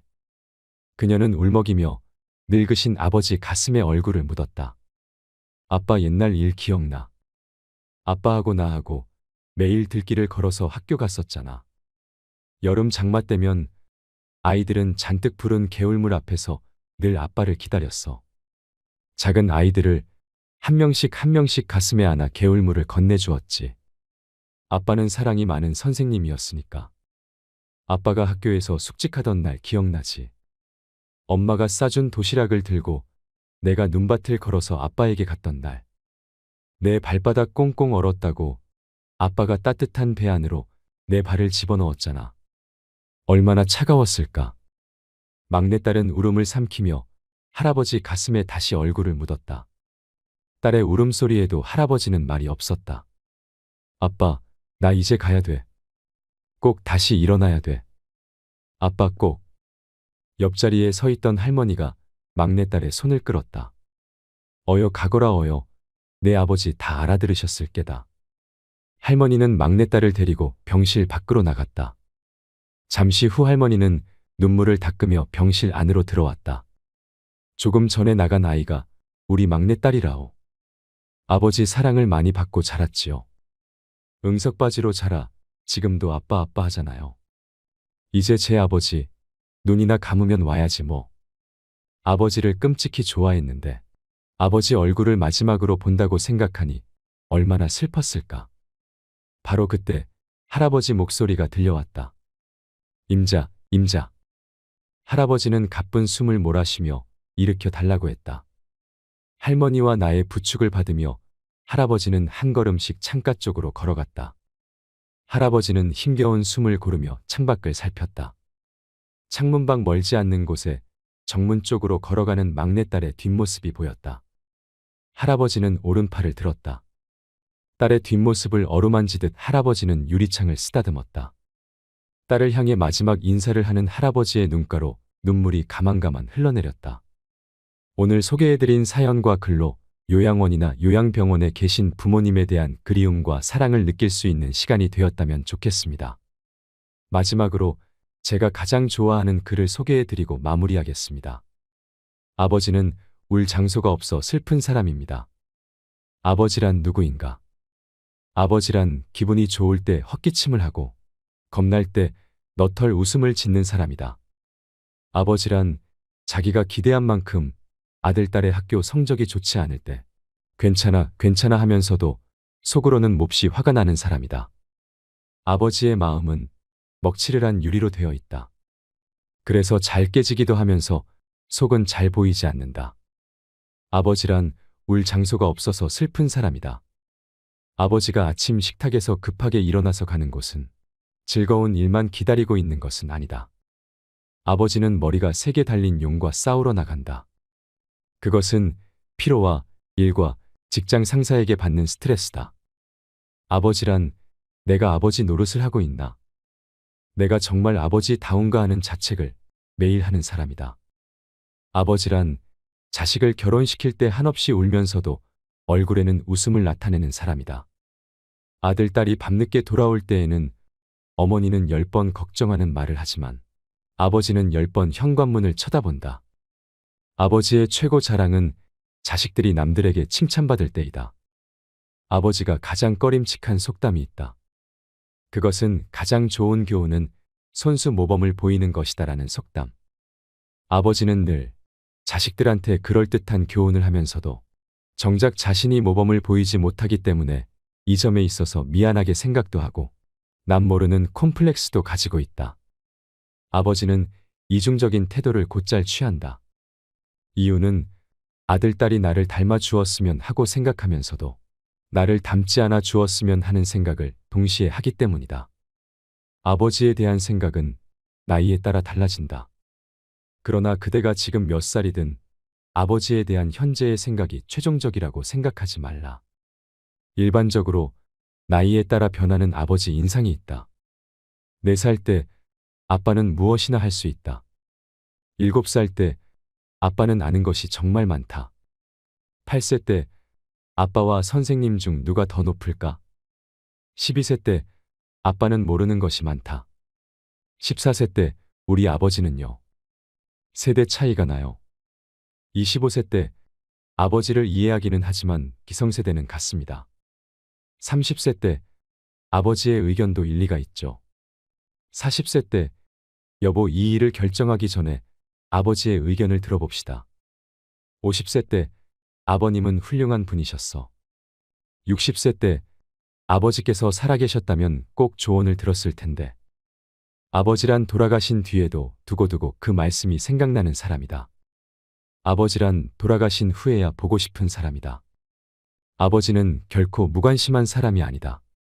아버지가 무관심한 것처럼 보이는 것은 체면과 자존심과 미안함 같은 것이 어우러져서 그 마음을 쉽게 나타내지 못하기 때문이다. 아버지의 웃음은 어머니의 웃음보다 2배쯤 농도가 진하다. 울음은 10배쯤 될 것이다. 아들, 딸들은 아버지의 수입이 적은 것이나 지위가 높지 못한 것에 대하여 불만이 있지만 아버지는 그런 마음에 속으로만 운다. 아버지는 가정에서 어른인 채 해야 하지만 친한 친구나 마음이 통하는 사람을 만나면 소년이 된다. 아버지는 어머니 앞에서 기도는 안 하지만 혼자 차를 운전하면서는 큰 소리로 기도도 하고 누구인가에게 의지한다. 어머니의 가슴은 봄과 여름을 왔다 갔다 하지만 아버지의 가슴은 가을과 겨울을 오고 간다. 부모가 되고 나이가 들다 보면 어린 시절에 부모에게 불효했던 것을 뒤늦게 깨닫고 마음 아파한다. 나도 그러했기에 자식이 나를 서운하게 하는 일이 있다 해도 이해하려 한다. 아쉬움과 후회 속에서 살아가는 것이 인생이니까. 때가 되면 식물들은 꽃과 잎을 떨굴 준비를 한다. 꽃은 세상을 아름답고 향기롭게 꾸미고 벌과 나비에게 꿀을 주고 다음 세대의 번식을 위해 열매를 맺은 후에는 떨구어 대지를 향한다. 잎도 줄기의 작용인지 아니면 잎이 알아서 떨어지는 것인지는 알 수 없으나 가을이 되면 낙엽이 된다. 식물들이 때를 알아 꽃이나 단풍으로 마지막을 예쁘게 장식하고 떨어지듯 우리도 인생의 끄트머리에 있는 때를 미리 생각하며 아름다운 마무리가 될 수 있게 준비하는 것은 어떨까? 자식을 한 명이라도 키워보신 분은 다 아실 겁니다. 내 몸 아픈 것보다 내 자식 아픈 게 가슴에 더 사무치도록 힘들다는 것 말입니다. 여러분, 행복한 노년의 삶을 위해서는 노선으로 살아야 합니다. 어느덧 60 고개를 넘기고 나면 일주일이 하루 같다고 할까요? 아무런 하는 일도 없이 무난 전화도 뜸하게 걸려오다가 어느 날부터인가 뚝 끊기고 맙니다. 이럴 때 내가 영락없는 노인임을 깨닫게 됩니다. 노인이 돼봐야 노인 세계를 확연히 볼 수 있다고 할까요? 노인들의 삶도 가지가지입니다. 노선이 있는가 하면 노학이 있고, 노동이 있는가 하면 노옹이 있고, 노광이 있는가 하면 노고가 있고, 노공이 있는가 하면 노추도 있습니다. 노선은 늙어가면서 신선처럼 사는 사람입니다.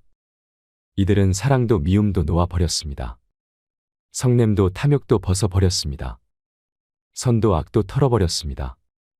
삶에 아무런 걸림이 없습니다. 건너야 할 피안도 없고 올라야 할 천당도 없고 빠져버릴 지옥도 없습니다.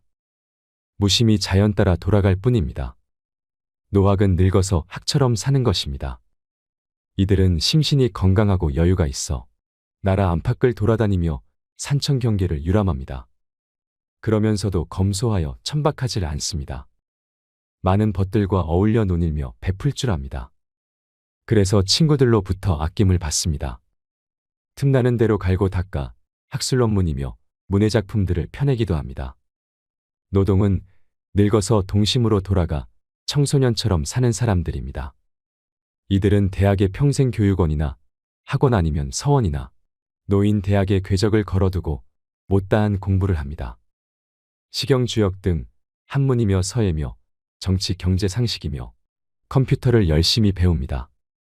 수시로 여성 학우들과 어울려 여행도 하고 노래며 춤도 추고 즐거운 여생을 보냅니다. 노옹은 문자 그대로 늙은이로 사는 사람입니다. 집에서 손자들이나 봐주고 빈집이나 지켜줍니다. 어쩌다 동네 노인정에 나가서 노인들과 화투나 치고 장기를 두기도 합니다.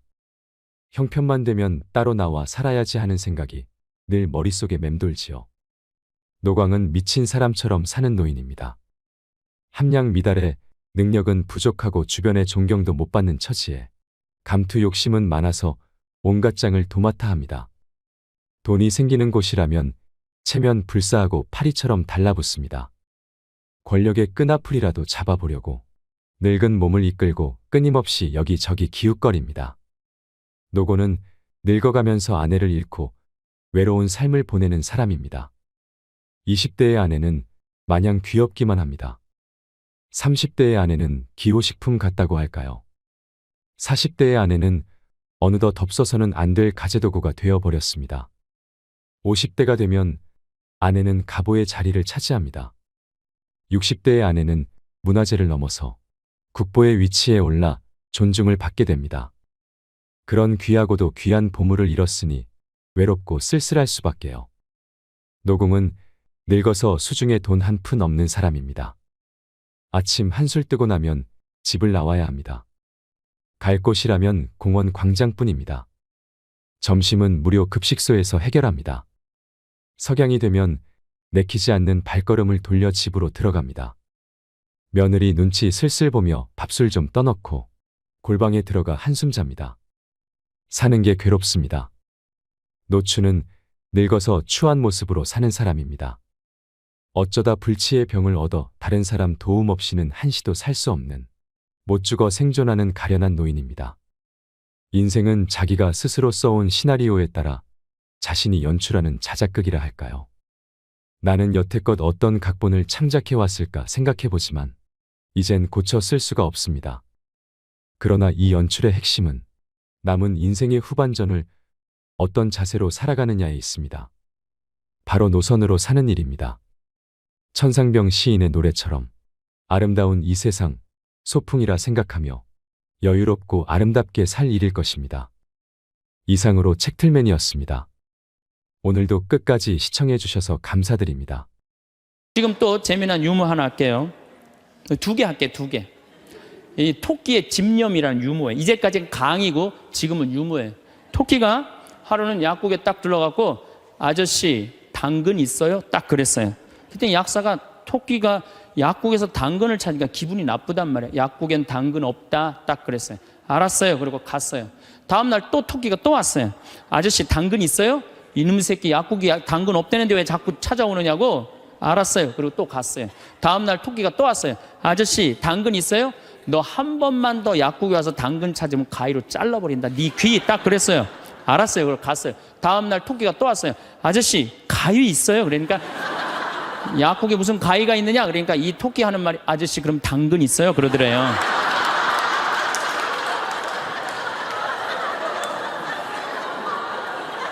이게 토끼의 집념이라는 거, 집념.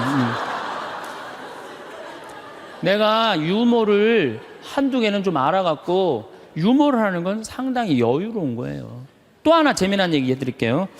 이 숫자 2.5가 3한테 정말로 깍듯이 인사를 하는 거예요. 형님 안녕하셨습니까? 3이 너무 기분 좋은 거예요. 겨우 0.5밖에 차이가 안 나는데도 깍듯이 인사를 하니까 그냥 늘 그렇게 깍듯이 하는데 어느 날 갑자기 2.5가 딱 오더니 야 3 일로 와봐 딱 그러는 거예요. 깜짝 놀란 이놈이 미쳤나? 너 미쳤냐? 그러니까 왜? 나 지금 점 빼고 왔는데 너 왜 그러냐? 딱 그러더래요.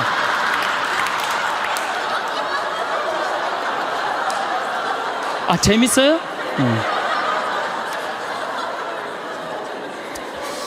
우리가 살면서 유머라는 것은 분위기를 굉장히 부드럽게 만들어줘요. 그래서 여러분들 좀 삶에 여유가 있는 사람, 이런 사람들이 유머를 잘 할 수가 있는 거예요. 그러면 집안 분위기도 좋고 온 집안이 인상을 쓰고 있어봐요. 그거 좋겠어요. 그래서 항상 웃어라. 행복하고 싶으면. 그 다음 또 하나 잘해야 되는 거, 국회의원들 제발 좀 싸우지 좀 않았으면 좋겠어요. 응? 이 예산안 처리를 한 번도 제때 처리한 적이 없어. 올해도 그냥 넘어가고 있어요. 국민들은 너무 잘하는데, 국민들은 너무 대단한데, 우리 국회는 세계 5대 최대 최악의 국회라고 선정이 됐으니 이게 참 안타까운 거죠. 내가 여의도 와서 강의해서 하는 소리에 저기다 대고 지금. 예. 그리고 여러분들 이제 한 70, 80대 갖고 이제 똥오 좀 싸기 시작하면요, 여러분들 어디 위에 누워서 자느냐면 비닐 위에 누워서 자요. 이불을 맨날 빨 수 없잖아요. 그러니까 두꺼운 비닐로 깐다고요. 그럼 거기서 이제 똥 싸면 이제 그거 딱 꺼내고 거기 또 뉘우고 똥 싸면 또 뉘우고 그러는 거예요. 그렇게 살기 싫으면 어떻게 해야 돼요? 운동해야 돼. 수영장 다니. 무슨 돈으로? 집 잡혀서. 여러분들 자식들한테 재산을 물려준다고 자식을 사랑하는 길이 아니에요. 황창현 신부님의 행복특강 지금 바로 시작하겠습니다. 영상이 마음에 드신다면 구독, 좋아요, 알림 설정 부탁드립니다. 영상 후반부에 하버드 의대 박사가 25년에 걸쳐 밝혀낸 노화를 늦추는 방법. 빨리 늙고 싶지 않다면 가장 먼저 버려야 할 것들에 대해서도 함께 들으시면 좋겠습니다. 참 예수님, 반갑습니다. 네. 이제 지난주에 이어서 항상 어떤 처지에든 감사하여에 대해서 말씀을 드리겠습니다. 여러분들 참 우리나라 행복한 나라예요. 우리나라처럼 살기 좋은 나라가 없어요. 우리가 6.25 전쟁 끝났을 때 우리나라가 어느 정도로 살았느냐면 세계 가난하기로 세계 6위였어요. IT 아시죠? 지난해 지진이 일어났던 IT하고 똑같았어요. 근데 지금 50년이 지난 지금 IT는 어떻게 삽니까? 정말로 거적대기 속에서 살아요. 그런데 50년이 지난 우리나라는 지금 어떻습니까? 세계 경제 규모 13위, 소비지수 7위, 이탈리아보다도 더 잘 써요. 그리고 올해 1조 달러 경제 규모 1조 달러. 우리 어렸을 때는요 100억 달러 수출 맨날 그러고 자랐어요. 그거 배우고 자랐어요. 그런데 1000억 달러도 아니고 1조 달러. 대단한 거예요. 정말로 대단한 거예요. 전 세계에 이런 나라가 한 나라도 없는 거예요. 원조 받는 나라에서 원조 해주는 나라. 그래서 제가 이 대단한 사람들이 모여 살아갖고 우리나라 이름이 대한민국이라고 그런 거예요. 대한민국이라고. 여러분들 제가 얼마 전에 서안이라는 데를 다녀왔어요. 진시황 묘 있는데. 근데 그 진시황을 끌던 마차가요. 말이 4마리야, 4마리. 그 대단한 진시황을 끌고 가는 마차가 말이 4마리예요. 여기 정조 임금이 아버지 육릉에 갈 때 여기서 말 몇 마리 끌고 왔는지 알아요? 전체 행렬이 120마리도 채 안 됐어요. 근데 여러분들이 지금 2000cc 차를 타고 지금 여기 성당에 오셨다면 여러분은 말 몇 마리를 끌고 온 거냐면 150마리를 끌고 온 거예요. 말 150마리를 끌고 온 거예요. 우리가 얼마나 많은 걸 지금 누리고 살고 있는데 그걸 몰라요. 옛날에 왕은요, 여름에 얼음 좀 먹고 싶으면은 동빙고 서빙고 막 뛰어가서 그냥 막 얼음 갖다 바쳤어요. 근데 우리는 집집마다 냉장고에서 열면 얼음 다 있어요. 동빙고 서빙고 다 있어요. 옛날에 진시황보다, 옛날에 정조임금보다 우리가 훨씬 더 잘 사는 거예요. 그런데도 지금 감사하지 못하고 있다? 이건 정신적인 병이 들어있는 거예요. 짧은 시간 내에 남들은 100년 역사가 넘는데 우리는 겨우 30년, 40년 됐는데도요, 세계 4위 시장이에요, 4위 시장. 대단한 거예요. 텔레비전 잘 만들어요, 못 만들어요? 잘 만들어요. 2009년 기준으로 미국 LED 텔레비전 시장 90%가 한국 텔레비예요. 유럽에서는 뭐 내가 2004년인가 5년 갔을 때 이미 우리나라 LG가 거기 1위. 참 잘 만들어요. 파나소닉이라는 일본 텔레비전 회사가요, 한 달 전에 손들었어요. 텔레비 사업을 포기했어요. 뭐라고 포기했느냐면 우리는 삼성, LG 텔레비 따라갈 수가 없다. 그래서 우리는 텔레비 사업을 포기한다. 차 잘 만들죠. 텔레비전 잘 만들죠. 배 잘 만들죠. 휴대폰 잘 만들죠. 반도체 잘 만들지. 우리가 땅이 넓어요. 그렇다고 자원이 많아요. 정말 국민들 똑똑한 거 하나로, 성실한 거 하나로 이렇게까지 올라왔으면 행복해야죠. 근데 왜 OECD 30개 국가 중에 행복 등수가 25등이냔 말이에요. 욕심이 너무 많아서 그래요. 여러분들 지금 누리고 있는 것에 대해서 감사하지 못해서 그래요. 욕심 많은 사람은 기쁘게도 못 살고 감사도 못 해요. 여러분들 마음 안에 지금 욕심을 조금만 버리면요, 정말로 행복하게 살 수 있어요. 여러분들 우리나라 국부의 원천은 어디에 있다고 생각하세요? 국부의 원천은 살림에 있어요. 살림에. 전 세계에서 잘 사는 나라의 첫 번째 조건은 살림입니다. 독일이 그렇고 일본이 그렇고 미국이 그래요. 우리나라가요, 살림 녹화가 유엔에서 뭐라고 그랬냐면은 개발도상 국가 중에 살림 녹화를 성공한 나라는 대한민국 하나라고 그래요. 우리 지금 여기 할머니들 어렸을 때 산 빨겠어요, 안 빨겠어요? 빨겠죠? 근데 지금 우리나라 산 어디를 다나나 파래요, 안 파래요? 정말로 파래요.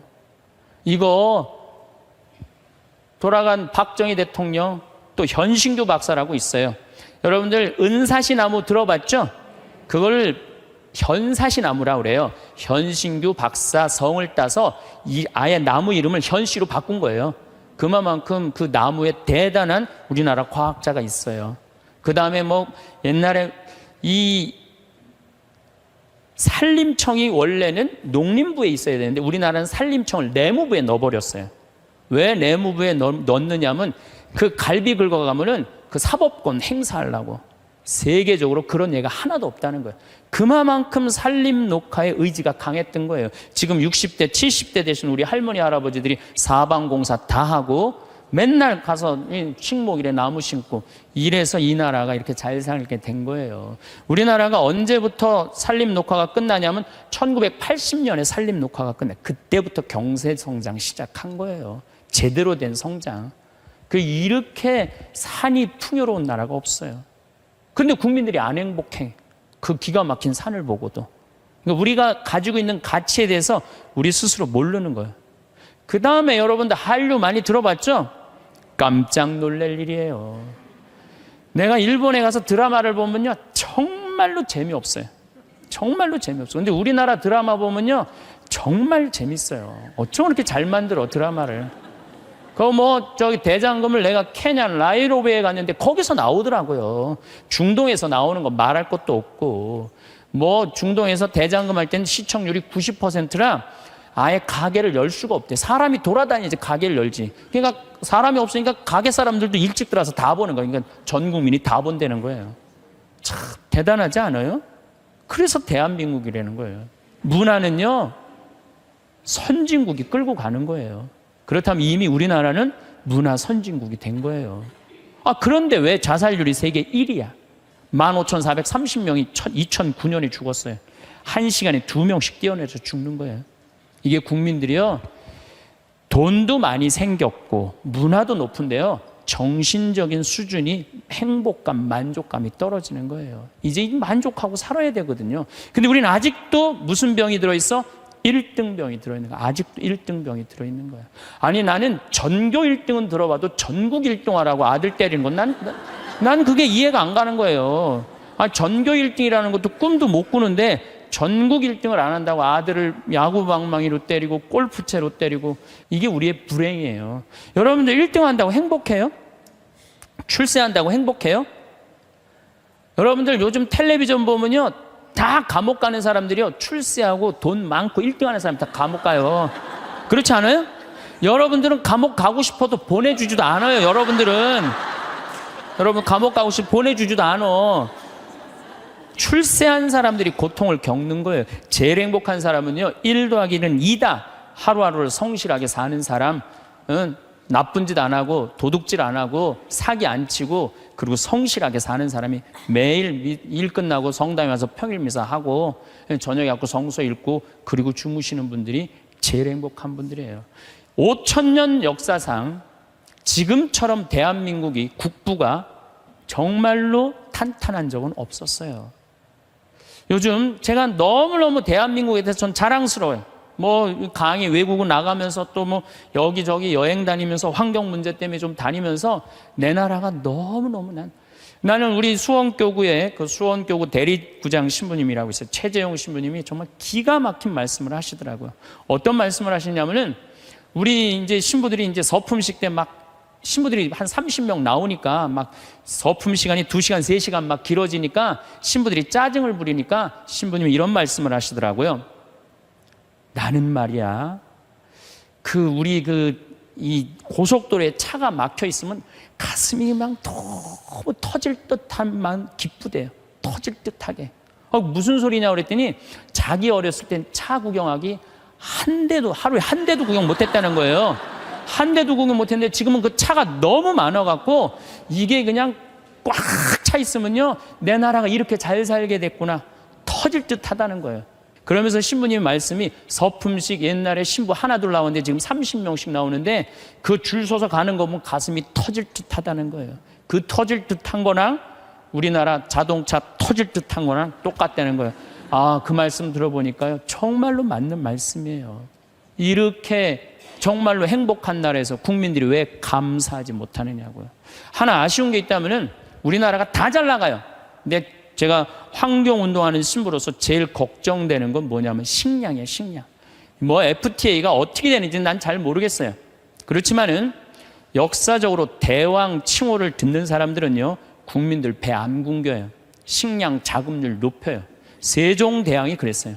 세종대왕이 뭐라 그러냐면, 백성은 밥을 하늘로 삼고 나라는 백성을 하늘로 삼는다고 그랬어요. 먹는 게 굉장히 중요합니다. 먹는 걸 무시하는 임금은요, 성군이 될 수가 없어요. 그래갖고 이 세종대왕이 뭘 했느냐면은, 추구기, 이거 다 농사 때문에 한 거예요. 해시계, 이것도 다 농사 때문에 한 거예요. 27%의 백성이 굶어 죽었어요, 세종대왕 때. 근데 세종대왕 때 그거를 해결을 한 거예요. 정조 임금은 수원 소호에다가 인공 호수를 만들었어요. 그래갖고 제발 우리 백성들 안 굶긴다고, 어떻게 안 굶긴다고 뭐를 했느냐면은 거기 연구소를 했어요. 그래서 여러분들 농촌진흥청이 왜 지금 수원 소호에 가 있는 줄 알아요? 그 세종대왕의 전통을 이어받는다고. 근데 지금 우리나라가 식량 자급률이 27%밖에 안 돼요. 그런데 이번에 FTA를 통해서 더 포기하겠다는 거예요. 우리가 쌓아놓은 거 하루아침에 무너지는 건 식량이에요, 식량. 그래서 이 식량 문제만 우리 국민들이 정말 의식을 갖고 해결해 나갈 수 있다면 대한민국은 앞으로 세계 4위, 3위까지 올라갈 수 있어요. 그 다음에 또 하나 잘해야 되는 거, 국회의원들 제발 좀 싸우지 좀 않았으면 좋겠어요. 응? 이 예산안 처리를 한 번도 제때 처리한 적이 없어. 올해도 그냥 넘어가고 있어요. 국민들은 너무 잘하는데, 국민들은 너무 대단한데, 우리 국회는 세계 5대 최대 최악의 국회라고 선정이 됐으니 이게 참 안타까운 거죠. 내가 여의도 와서 강의해서 하는 소리에 저기다 대고 지금. 예. 그래서 우리는 정말로 이제 감사하면서 살아야 된다. 예, 감사하는 사람은요, 행복할 수 있어요. 그렇다면 우리가 이제 어떻게 하면 행복하게 살 수 있느냐? 그걸 말씀을 드리겠습니다. 우리가 성모님한테 은총이 가득하신 마리아여, 그러죠? 여러분, 은총이 가득한 게 뭐죠? 내가 성당을 한 10년을 졌는데, 성당을 짓는다고 저녁에 삽자루를 쥐고 계속 삽질을 하고 있는데 기운이 안 나. 근데 형제 하나가 와갖고 딱 넥타이를 부르고 삽을 딱 잡으면요, 내가 기분이 너무 좋아요. 그 형제는 무슨 형제예요? 은총이 가득한 형제. 근데 우리는 성모님한테 은총이 가득한 마리아라고 그래. 성모님은 왜 은총이 가득하냐? 천사가 나타나갖고 마리아, 아이를 가질 것이다. 성모님의 첫째 반응은 그 말뜻이 무슨 말뜻일까? 곰곰이 생각해요. 은총 가득할 사람, 할 수 있는 사람은 첫 번째 조건은 곰곰이 생각하는 거야. 내 인생이 어떻게 될까? 내가 천연대 아이를 가지면은 내가 이 아이랑 같이 돌에 맞아 죽지는 않을까? 요셉 남편한테는 어떻게 해야 되나? 곰곰이 생각을 했어요. 자기 인생에 대해서. 여러분들은 이제 여기 지금 60살 되신 분들은 100살까지 살 것이고, 50살 되신 분들은 110살까지 살 것이고, 40살 되신 분들은 120살까지 살 거야. 그럼 나는 이제 자식 다 키우고 60살서부터 120살까지 뭐하고 살 거냐? 곰곰이 생각해야 돼. 만약에 곰곰이 생각 안 하는 사람은 은총 가득하게 살 수가 없어요. 저는 신학생 때 이런 생각을 했어요. 우리가 지금 성당 건물 짓는 것만 중요한 게 아니다. 앞으로 주 5일제가 되면은 교우들은 바깥으로 나간다. 2만 달러가 넘으면 거의 선진국이 예를 들어보면 전부 주일미사 안 하고 다 놀러 나간다. 그렇다면 이제는 교회는 도시에다가 건물을 짓는 게 중요한 게 아니고 자연 안에다가 교우들이 와서 기도하고 쉴 수 있는 데를 만들어야 된다. 난 그 신학생 때 곰곰이 생각했어요. 그 신부 되자마자 내가 땅 보러 다녔어요. 돈 한 푼도 없는데도 30억짜리, 40억짜리 막 땅 보러 다녔어요. 근데 마침 교구에서 땅이 있고 선배 우리 김창린 신부님이 도와주셔서 내가 32살 때부터 필리포 생태마을을 꾸미기 시작했어요. 이제는 거의 완성 단계에 왔어요. 내 사제생활 20년 동안을 거의 그걸 다 한 거예요. 그랬더니 우리 주교님께서 황 신부 그 평창도 중요하지만 여주에 땅이 15만 평이 있으니 그걸 개발해봐라. 그래서 내가 지금 그거 개발 전담 신부예요. 그런데 평창은 15,000평인데 여주는 15만 평에. 내가 이제 그거를 이제 꾸밀려고 그러면은 내가 또 한 20년은 또 그냥 흘러가게 생겨요. 너무너무 바쁘게. 나는 20년 동안 할 일이 있어요. 나는 늙어도 걱정 없어요. 할 일이 있으니까. 그랬더니 주교님이 또 한 번은 부르시더니 용인에 대대리에 5만 평이 있으니 그것도 개발하라는 거야. 나는 80살까지 할 일이 있는 거야. 나는 얼마나 좋아요. 할 일이 있으니까. 근데 저는 제가 하고 싶은 건 아프리카의 생태마을 꾸미는 거예요. 그래갖고 지금 말라이 김청자 선생 가 있는데 우리 한상호 신부님 우리 또 수원교구 신부들 가 있는데 내가 관심 많아요. 그래서 나름대로 지금 준비를 하고 있어요. 그래서 내가 아프리카의 생태마을 꾸미려고 생각을 해보면은 100살까지 할 일이 있는 것 같아. 100살까지. 그리고 이제 대한민국을 나는 전체로 생태마을을 꾸미고 싶은 게 꿈이에요. 그래서 우리나라에 한 40개 생태마을을 꾸미고 싶어요. 그럼 난 120살까지 할 일이 있는 거야. 늙어서 할 일이 기다리고 있다. 이거 행복한 거예요. 여러분들 만약에 내가 60살에서부터 120살까지 아무것도 할 일이 없다. 그건 사는 게 저주예요. 오래 사는 게 저주예요. 여러분들 오늘 이후에 계획을 한번 짜보세요. 나는 60살에 뭘 할 거고 70살에 뭘 할 거고 80살에 뭘 할 거고 90살에 뭘 할 거고 100살에 뭐 할 거다. 신부님 언제 살지도 모르는데 그 사람처럼 바보가 없어요. 죽을 때 죽더라도 계획은 가져야죠. 계획이 이씨 살다가 죽는 사람이랑 계획 없이 그냥 대책 없이 100살까지 사는 사람이랑은 삶의 질이 틀린 거예요. 그래서 여러분들 이제 행복하게 살려면은 그런 생각을 곰곰이 해라. 두 번째, 내가 행복하려면 뭐 해야 되냐면 운동해야 돼. 아프면 안 돼요. 100살까지 살면서요, 이제는 죽지도 못해요. 죽을 만하면 살려갖고 오고 죽을 만하면 살려갖고 와서 죽지도 못해요. 이제 의술이 좋아갖고 죽지도 못해요. 그럼 귀양 앞으로 50년 살 거 어떻게 사는 게 좋을까요? 건강하게 사는 게 좋은 거죠. 그래서 여기 지금 대충 연령층을 보니까 50, 60대들이 많으세요. 여러분들 대개 50, 60년 더 살아요. 그러면 여러분들 수영장 다니셔야 돼요. 수영장 가갖고 뭐 자유형 버터플라이 이런 거 하라는 거 아니에요. 수영장 걸어왔다 10분 왔다 갔다만 하면요, 산에 2시간 올라갔다 온 효과가 난대요. 허벅지에 근육이 안 풀리면은요, 죽을 때까지 누워서 뒤 가릴 수 있다는 거예요. 그런데 운동 안 하고 가만히 있는 할머니들 70살, 80살 되면요, 움직이지 못해요. 그럼 아들이 막 들었다가 화장실 갖다 놓고 씻고 그게 사는 거예요? 그렇게 100년까지 사는 거는 사는 게 아니죠. 그리고 여러분들 이제 한 70, 80대 갖고 이제 똥오 좀 싸기 시작하면요, 여러분들 어디 위에 누워서 자느냐, 비닐 위에 누워서 자요. 이불을 맨날 빨 수 없잖아요. 그러니까 두꺼운 비닐로 깐다고요. 그럼 거기서 이제 똥 싸면 이제 그거 딱 꺼내고 거기 또 뉘우고 똥 싸면 또 뉘우고 그러는 거예요. 그렇게 살기 싫으면 어떻게 해야 돼요? 운동해야 돼. 수영장 다니. 무슨 돈으로? 집 잡혀서. 여러분들, 자식들한테 재산을 물려준다고 자식을 사랑하는 길이 아니에요. 늙어서 자식 나 신경 안 쓰고 자기네들 나름대로 잘 살게 도와주는 게 어떻게 하는 거예요? 자식 도와주는 거예요. 그러니까 지금 누구한테 잘해주는 게, 나한테 잘해주는 게 누구 도와주는 거야? 자식 도와주는 거예요. 그래서 여러분들 이제 자신을 위해서 사세요. 옛날에 40살, 50살까지 살 때는요, 자식 위해서 살아도 돼요. 왜? 내가 그냥 대충 살다가 적당히 알아서 죽어주니까. 한 부모가 46, 47에 죽어주면은요, 병이 들어도요, 별로 자식들 힘들이지도 않아요. 근데 70살에서부터 누워서 100살까지 누워있으면은요, 자식 미치는 거예요. 그러니까 누구한테 오늘 이후부터 잘해줘라? 본인한테 잘해줘라. 그 다음, 이제 100살까지 사는 세상에는 친구가 중요해요. 친구가. 1살서부터 50살까지 살 때는 자식, 남편, 아내, 이게 전부예요. 근데 50살서부터 100살까지는요, 자식은 떠나고 누구하고만 살아? 아내하고만 살아요. 남편하고만 살아요. 그 아내, 남편 이러고 둘이서 50년 동안 쳐다보고 있으면은요, 미쳐요. 친구는 이제 나이를 따지면 안 돼요. 친구. 난 제일 친한 친구가 86살이에요. 86살. 말씀드렸잖아요. 우리 생태마을 꾸며준 신부님. 얼마나 나한테는 소중한 친구예요. 그래서 나는 그분 지금 우리 생태마을에 내가 집 져놓고 같이 모시고 살아요. 제가 일주일에 최소한 2-3번은 같이 식사를 해요. 얼마나 좋아요. 86살 되셔갖고 나하고 같이 밥 먹고. 난 또 72살 먹은 친구도 있어요. 여자친구. 친구는 나이가 많을수록 좋아요. 나이가 많으면 돈이 많아요. 돈이. 그래서 여러분들 나이 많은 친구 많이 사귀세요. 또 나는 또 7살짜리 여자친구도 있어요. 우리 생태마을에 부활절 때, 성탄 때마다 꼭 와요. 너무 예뻐요. 미사 참여하면 천사예요. 천사. 하늘에서 내려준 천사.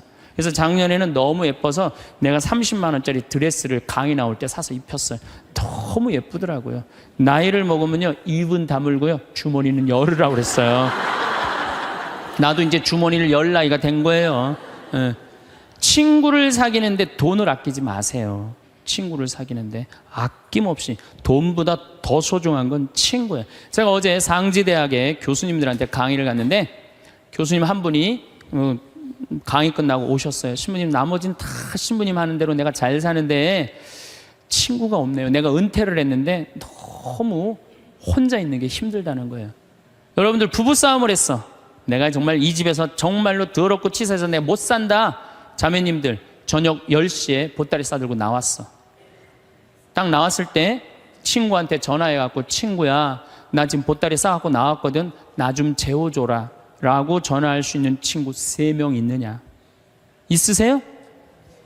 그 집에 남편도 있고 자식도 있고 그런데 그 집에 가서 남편 딴 방에 가서 자라고 그러고 그 친구랑 잘 수 있는 친구 3명이 있어요? 차라리 찜질방 가서 자는 게 낫지. 응? 그런 친구 3명이 있어야 된다는 거예요. 저는 우리 생태마을이 올해도 한 3만 5천 명이 왔어요. 사람들이 왜 이렇게 많이 오느냐고 그래요. 또 주교님들도 그렇게 물어보세요. 이렇게 운영이 잘 되느냐고, 다른 교구 주교님들이. 저는 친구 때문에 그래요. 저는 우리 수원교구 신부가 400명이에요. 그럼 내가 농약 안 친 배추를 해갖고 제일 먼저 김장을 담아갖고 누구한테 보내주느냐? 우리 신부들한테 다 보내줘요. 왜? 신부한테는 신부가 최고 아니에요. 다 보내줘요. 그럼 농약 안 친 배추로 내가 선물로 하는 거예요. 또 청국장 가루, 이거 참 좋거든요. 사나이가 갑바가 있어야지 맞아요. 그리고 내가 하나씩 한 통씩 다 보내줘요. 그러니까 5년 동안 우리 수원교구 신부들은 나한테 매년 뭐 감자, 옥수수, 뭐 된장, 뭐 청국장, 김장 선물로 받는 거예요. 그러니까 1월 달에 주일학교 선생님들이 신부님 우리 주일학교 여름에 어디로 보낼까요? 평창. 나한테 얻어먹은 게 얼만데. 레지오 야외 어디로 보낼까요? 평창. 기브 앤드 테이크예요. 나는 친구가 목사님 친구들도 많고 스님 친구들도 많아요. 그래서 그냥 목사님들이 놀러 오라고, 스님들이 저 지리산 스님 꼭 놀러 오라고. 근데 시간이 너무 없는 거야. 나 그 친구들 다 만나러 다니려면 200살 살아도 모자라 지금. 친구가 많은 거는요, 너무너무 할 일이 많은 거예요. 친구들하고는 어울려 지내는 게 얼마나 즐거워요. 그렇죠? 여러분들 지금부터라도 친구를 사귀세요. 친구는 3가지를 따지면 안 돼요. 나이, 지위, 재산. 이거 다 무시하고, 그 3가지를 무시하고 사람 대 사람으로. 그래서 여러분들 멘토가 필요한 거. 멘토가 나의 삶에 정신적으로 나를 이끌어 줄 수 있는 멘토가 꼭 필요한 거예요. 난 아무도 없다. 그런 사람들이 자살하고 그런 사람들이 험악한 일을 딱 당하는 거죠. 그래서 우리가 이제 100년 사는 인생에는 자식만 전부가 아니고 남편, 아내가 전부가 아니고 누가 중요하다? 친구가 아주 중요하다. 자, 또 이제 행복하게 살려면 텔레비 시청을 제발 좀 줄여라. 이 텔레비전이 문제 중에 문제예요. 제가 보기에는 우리 할머니들 가끔 나한테 이래요. 신부님 잠이 안 와요. 이런 할머니들 아침부터 저녁까지 텔레비전 본 거예요. 텔레비전을 보면 몸의 95%를 쓰지 않는데요. 텔레비전 볼 때 움직이지 않고 가만히 보는 거 아니야. 계속. 그러니까 저녁에 잠 자려고 그러는데 뭘 움직였어요. 피곤해야지 잠이 올 거 아니야. 이게 잠이 안 오는 거예요. 아침에 일어나고 수영장 가고, 성당에 노인대학 가고, 산에 올라갔다 오고, 그리고 뭐 탁구 치러 거기 노인정에 가고 탁구 치고, 하루 종일 뛰어다니면요, 밤에 자지 말라고 그래도 기절해서 자요. 아니, 텔레비전 내용 뻔하지 않아요? 가난한 집 아들이 애인이 있는데 출세하고 싶어서 애인하고 배신하고 부잣집 딸한테 그냥 장갈 가버린 거야. 그랬더니 여자가 난 이제 살고 싶지 않다 이렇게 배신당하고 여기 한강에 뛰어내려서 죽었어. 근데 길 가던 어떤 남자가 그걸 보고 뛰어내려서 구한 거예요. 물속에 들어갔고. 구했는데 어메 이놈이 또 갑부집 아들이 구했네. 근데 또 라이벌 회사의 아들이야 보니까 그래갖고 그냥 원수 갚는다는 얘기.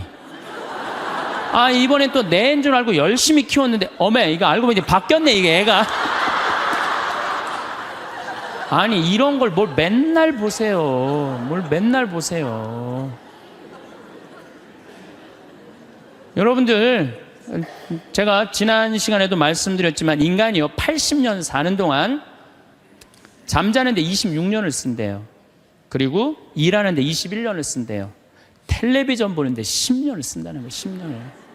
그리고 밥 먹는데 6년을 쓰고 사람 기다리는데 6년을 쓴다는 거예요. 우리가 그만큼 텔레비전을 많이 보면은요 설거지대에 설거지가 쌓인대요. 텔레비전을 많이 보면 눈에 피가 쌓인대요. 농민들한테는. 텔레비전은 내가 할 수 있는 일을 자꾸 뒤로 미루게 만들어요. 그리고 사람을 자꾸 게을르게 만들고 질서를 무너뜨리게 만드는 거예요. 텔레비전을 보려고 해도 사건 중심의 드라마를 보라는 거예요. 사건 중심의. 맨날 애정 그런 거 보시지 마시고. 요즘 저는 지금 못 봤는데 지금 2번을 봤어요. 뿌리 깊은 나무라고 세종대왕이 한글 반포하는 과정 너무 훌륭한 프로그램이에요. 난 뭐 그 회사에서 돈 받은 것도 없지만은 너무 훌륭한 프로그램이에요. 2번을 봤는데 글이 얼마나 중요한지 정말로 잘 표현했더라고요. 그런 걸 보시라는 거예요. 내셔널 지오그래픽, 히스토리 채널, 평화방송 뭐 이런 거 보라는 거예요. 제 얘기는. 괜히 그냥 이 남편이 그냥 물에 빠져 죽였는데 그냥 또 살아나갖고 점 찍고 나타나갖고 그냥 뭐 이런 거 보시지 마시고.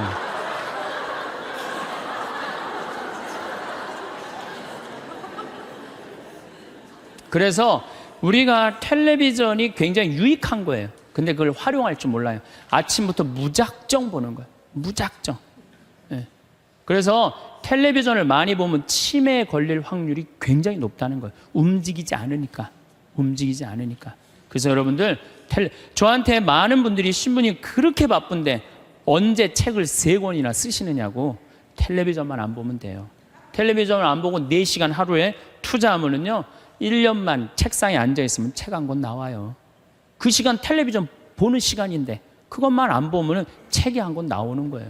그래서 여러분들도 앞으로 50년 동안 어떻게 텔레비전만 보고 살겠어요.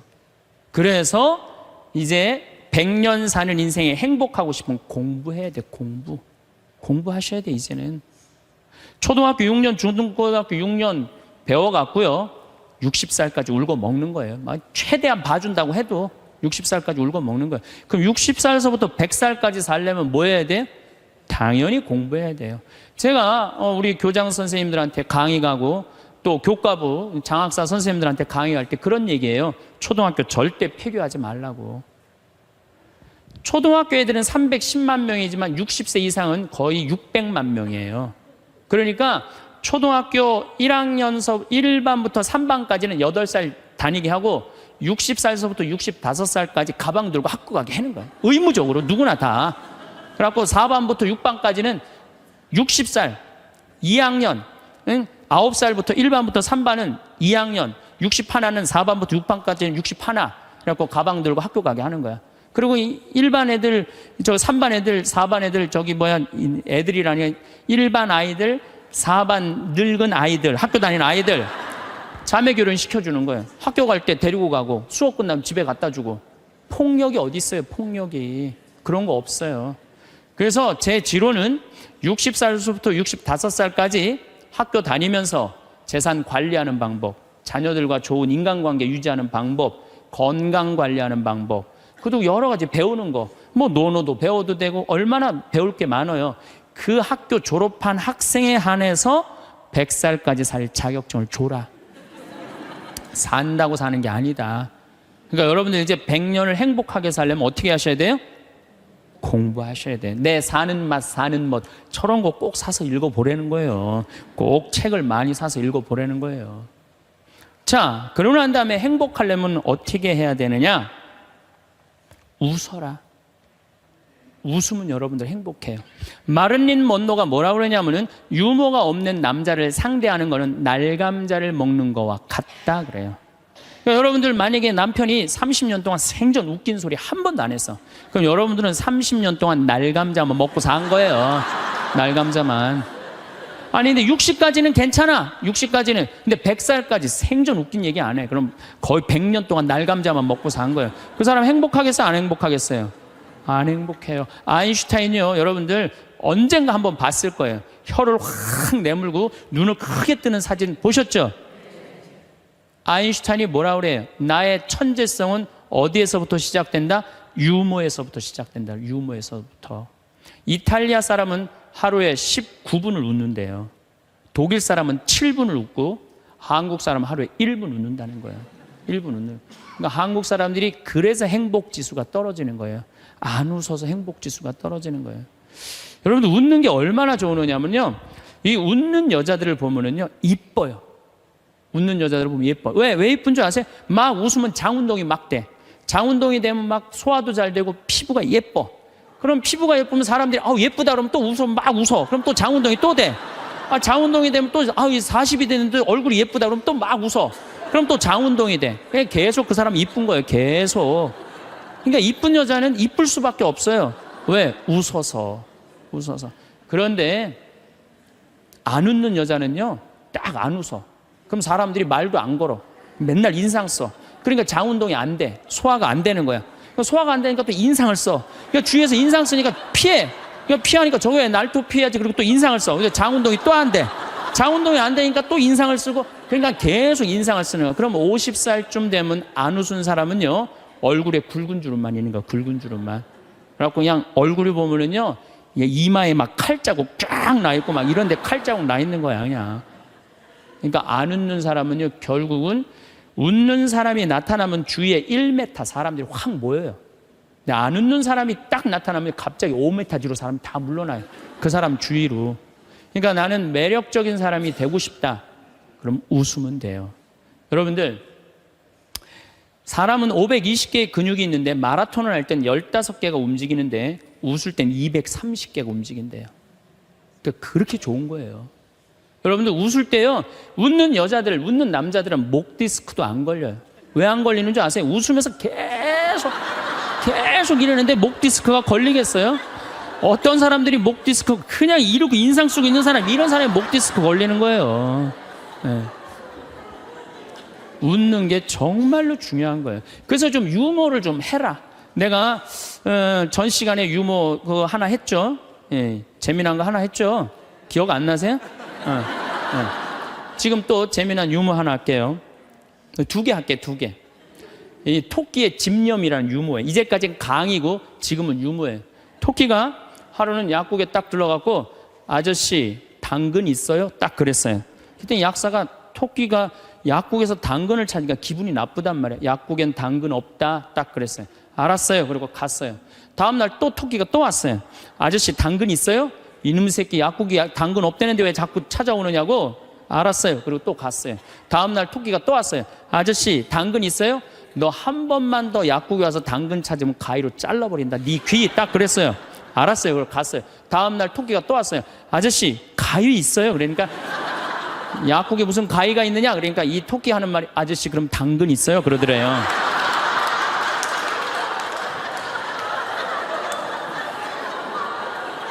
이게 토끼의 집념이라는 거, 집념. 내가 유머를 한두 개는 좀 알아갖고 유머를 하는 건 상당히 여유로운 거예요. 또 하나 재미난 얘기 해드릴게요. 이 숫자 2.5가 3한테 정말로 깍듯이 인사를 하는 거예요. 형님 안녕하셨습니까? 3이 너무 기분 좋은 거예요. 겨우 0.5밖에 차이가 안 나는데도 깍듯이 인사를 하니까, 그냥 늘 그렇게 깍듯이 하는데 어느 날 갑자기 2.5가 딱 오더니, 야 3 일로 와봐 딱 그러는 거예요. 깜짝 놀란 이놈이 미쳤나? 너 미쳤냐? 그러니까, 왜? 나 지금 점 빼고 왔는데 너 왜 그러냐? 딱 그러더래요.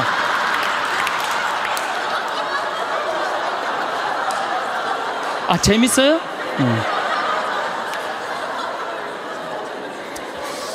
우리가 살면서 유머라는 것은 분위기를 굉장히 부드럽게 만들어줘요. 그래서 여러분들 좀 삶에 여유가 있는 사람, 이런 사람들이 유머를 잘 할 수가 있는 거예요.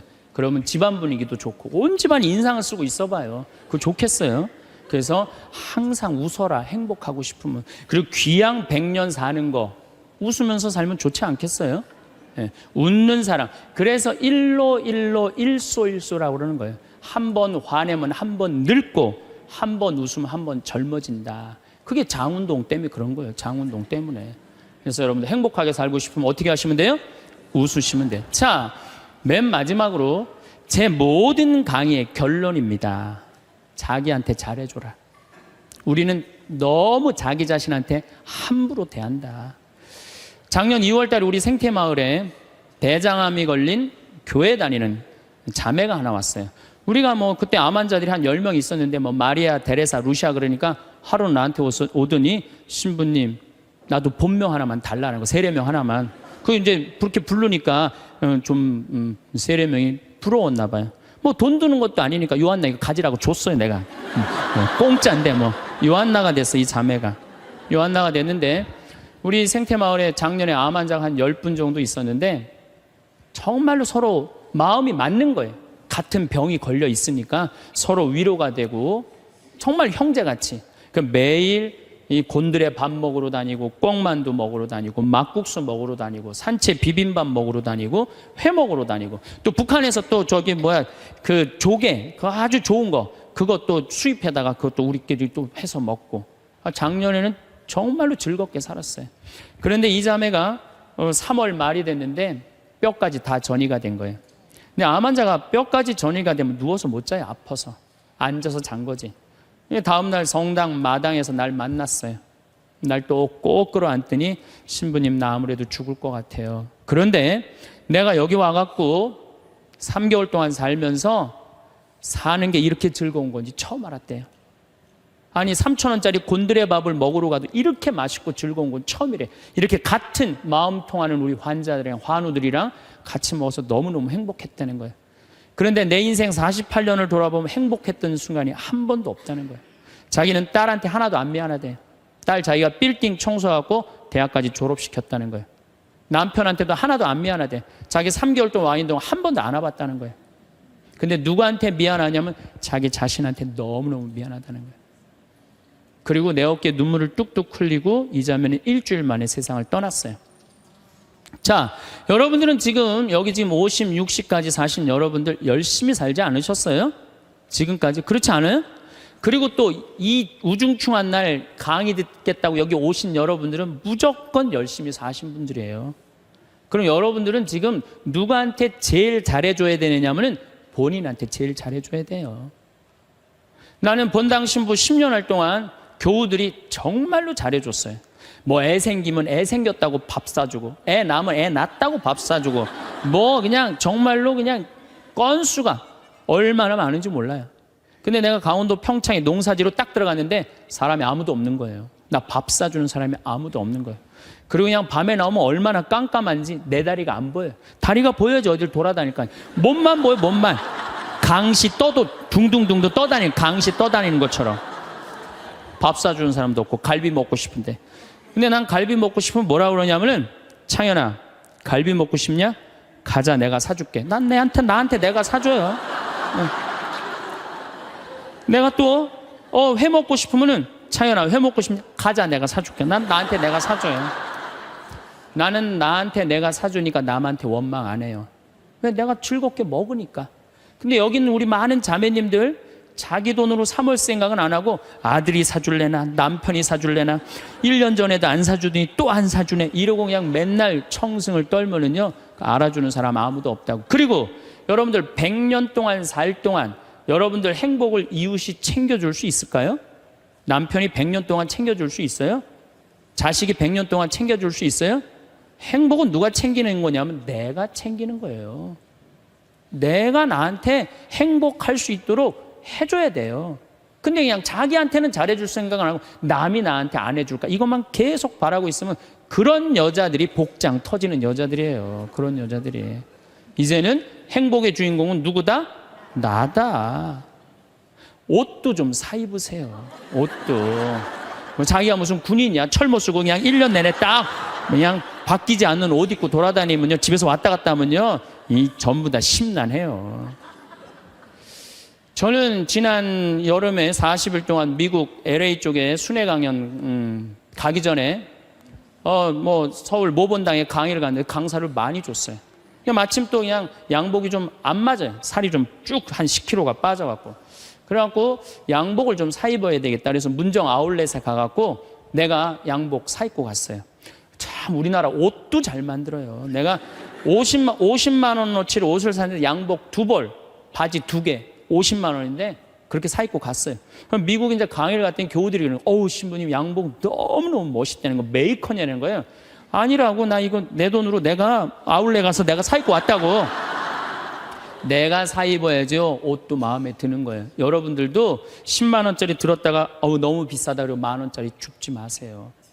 작년 영명축일에 우리 어머니가 너무 이쁜 옷을 입고 왔어요. 평창으로. 그래서 내가 어머니한테 물어봤어요. 어머니 아들이 사줬냐 딸이 사줬냐 그랬더니 어머니 하시는 말씀이, 사주긴 누가 사주느냐고, 방송 보니까 신부님이 늙어서 옷 사 입고 싶으면 지 돈으로 사 입으라고 그래서 내 돈으로 사 입었다는 거야. 내 돈으로. 근데 이 노인네가 150만 원짜리 사 입고 온 거예요. 근데 내가 잘했다고 그랬어요. 왜? 우리 어머니 아버지 자식 내 뒤도 안 돌아보고 키웠어요. 그러면 그 정도 보상받을 자격 충분해요. 난 그거보다 훨씬 더한 것도 받을 수 있다고 생각해요. 자식 위해서 재산 물려준다고 한 푼도 안 쓰고 거지같이 살기를 원하지 않아요. 그런 자식은 없을 거예요. 여러분들도 다 누구 위해서? 여러분 위해서 쓰세요. 그리고 대신 건강하게 사세요.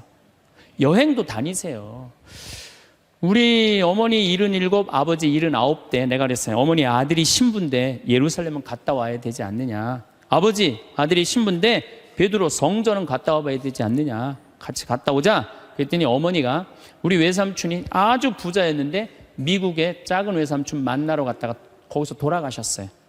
뭐 객사하신 거죠.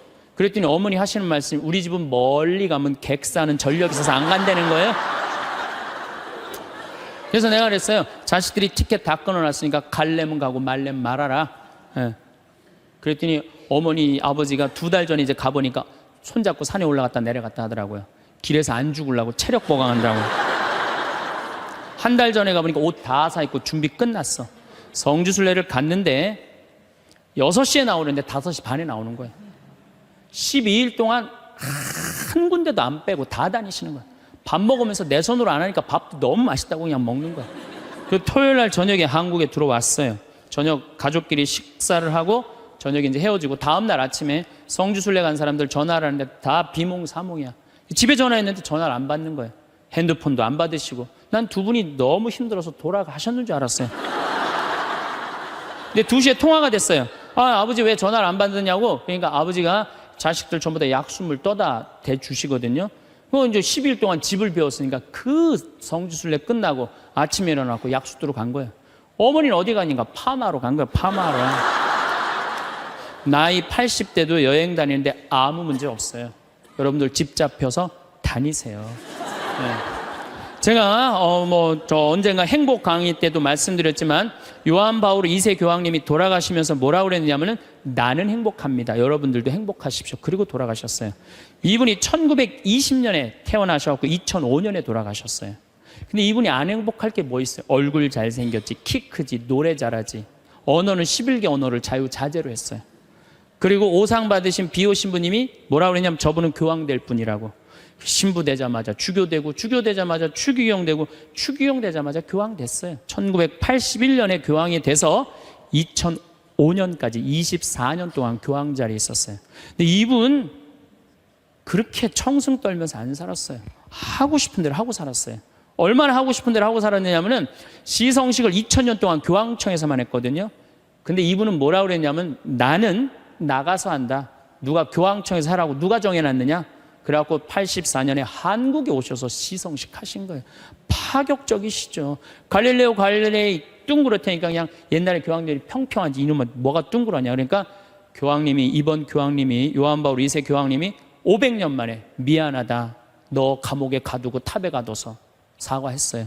동방교회 파문한 거 철회했어요. 그랬더니 동방교회 수익권 인정해 줬어요.